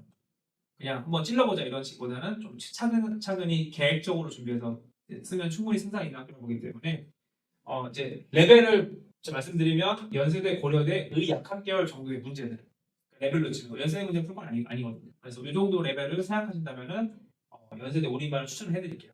그리고 유학생들은 특히 이제 이런 식으로 있죠. 국어 진짜 안 나오는데 수학을 어떻게 해봐야겠다는 친구들은 이번 저는 좋을 것 같아요. 정시보다 좀 그러니까 논술에 조금 더 포커스가 있다라고 생각되시면 이번에 들어오시면 되고, 시간표는 토요일 날 오후 1시 반이랑 일요일 오전 9시 반 이렇게 현재 두 번 미래탐구에서 운영하고 있습니다. 그 다음에 양용관 선서는 약대, 연대, 고려대, 한양대, 서영대, 서강대라고 해서 이 반은 수능과 논술을 둘 다 가져가려는 친구들 있죠. 그러니까 연세대 올인반은 조금 더 논술에 포커스를 맞추는 친구들, 굳이 상대적으로 놓고 본다면 근데 이 반은 수능과 논술을 같이 가져갈 친구. 그러니까 왜 제가 이렇게 말씀드리냐면 여기는 수능 최저가 안 되면 의미가 없죠. 연세대 빼고. 그러니까 수능 최저가 안 되면 어차피 떨어질 대학이기 때문에 수능 점수 잘 나와야 돼요. 그래서 여기는 이 친구들한테는 절대로 논술을 무리하게 시키시면 안 돼요. 그러니까 연세대 올인반은 좀 논술을 무리하게 시킬 수 있다고 생각하시면 될 것 같고, 이 반은 논술은 최소한의 공부만 투자하시고 그러니까 정시 위주로 가시되 논술을 약간 이제 보험 형식 혹은 껴서 가는 형식으로 가시는 게 저는 좋다고 봅니다. 그 정도 레벨 생각하시면 이번 추천드리고, 그러니까 요반보다 문제 레벨이 쉬울 거예요. 요거는 좀 더 이제 의대 레벨도 같이 섞을 거고, 요거는 딱 요 정도 레벨에 맞게 연구한 선수 정도 레벨로 해서 진행을 할 예정입니다. 반은 총 4개이고 수요일 날 영통 에픽, 금요일 날 광교 에픽, 그다음에 토요일 날 미래탐구, 일요일 미래탐구 이렇게 진행을 이제 할 거고요. 그다음에 이제 요반이 이제 한 수능 최저 3합7에서 2합 5 정도 되는 친구. 고대까지는 안 되고 4합하는 좀 어렵고 최대 3합7 이상은 쉽지 않을 것 같다라고 생각되시고, 정시로는 인서울이 간당간당하다 이 친구들이 특징이거든요. 정시로는 인서울이 거의 좀 어려운 친구들이 논술로 좀 그걸 많이 보완하는 친구들이 요반이 맞다고 보고요. 수요일, 금요일, 토요일, 일요일 이렇게 시간표대로 반이 4반이 현재 운영 중이고, 수능 최저를 확보하고 조금 더 논술에 투자해서, 그러니까 좀 굳이 비교해드리면 이 반은 수능이 더 중요하다고 봐요, 제 생각에.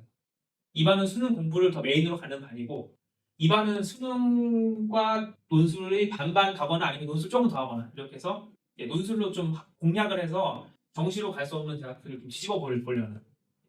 여기는 약간 정시와 논술로 갈 수 있는 대학이 좀 엇비슷하거나 논술로 가는 게 살짝 높은 거고, 여기는 논술로 갈 수 있는 대학이 확 높아지는 케이스가 될 것 같아요. 학생들한테 결과적으로 봤을 때. 그래서 그렇게 좀 전략이 다를 거고, 지금은 레벨 같은 경우는 그러니까 요반이 연세대 올인반이 제일 높습니다.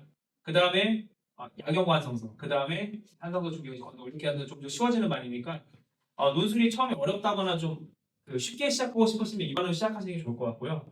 수학에 정말 자신 있다 그러면 연세대 올인반 제가 추천드립니다. 자, 마지막으로 이제 여기가 전체 시간표 타임이고요. 혹시 좀 더 궁금하신 점이 있으면은 여기 아마 블로그나 유튜브 보시면은 이거 번호가 다 있을 겁니다. 이로 좀 연락을 주시면 저희가 상담을 드리도록 하겠습니다.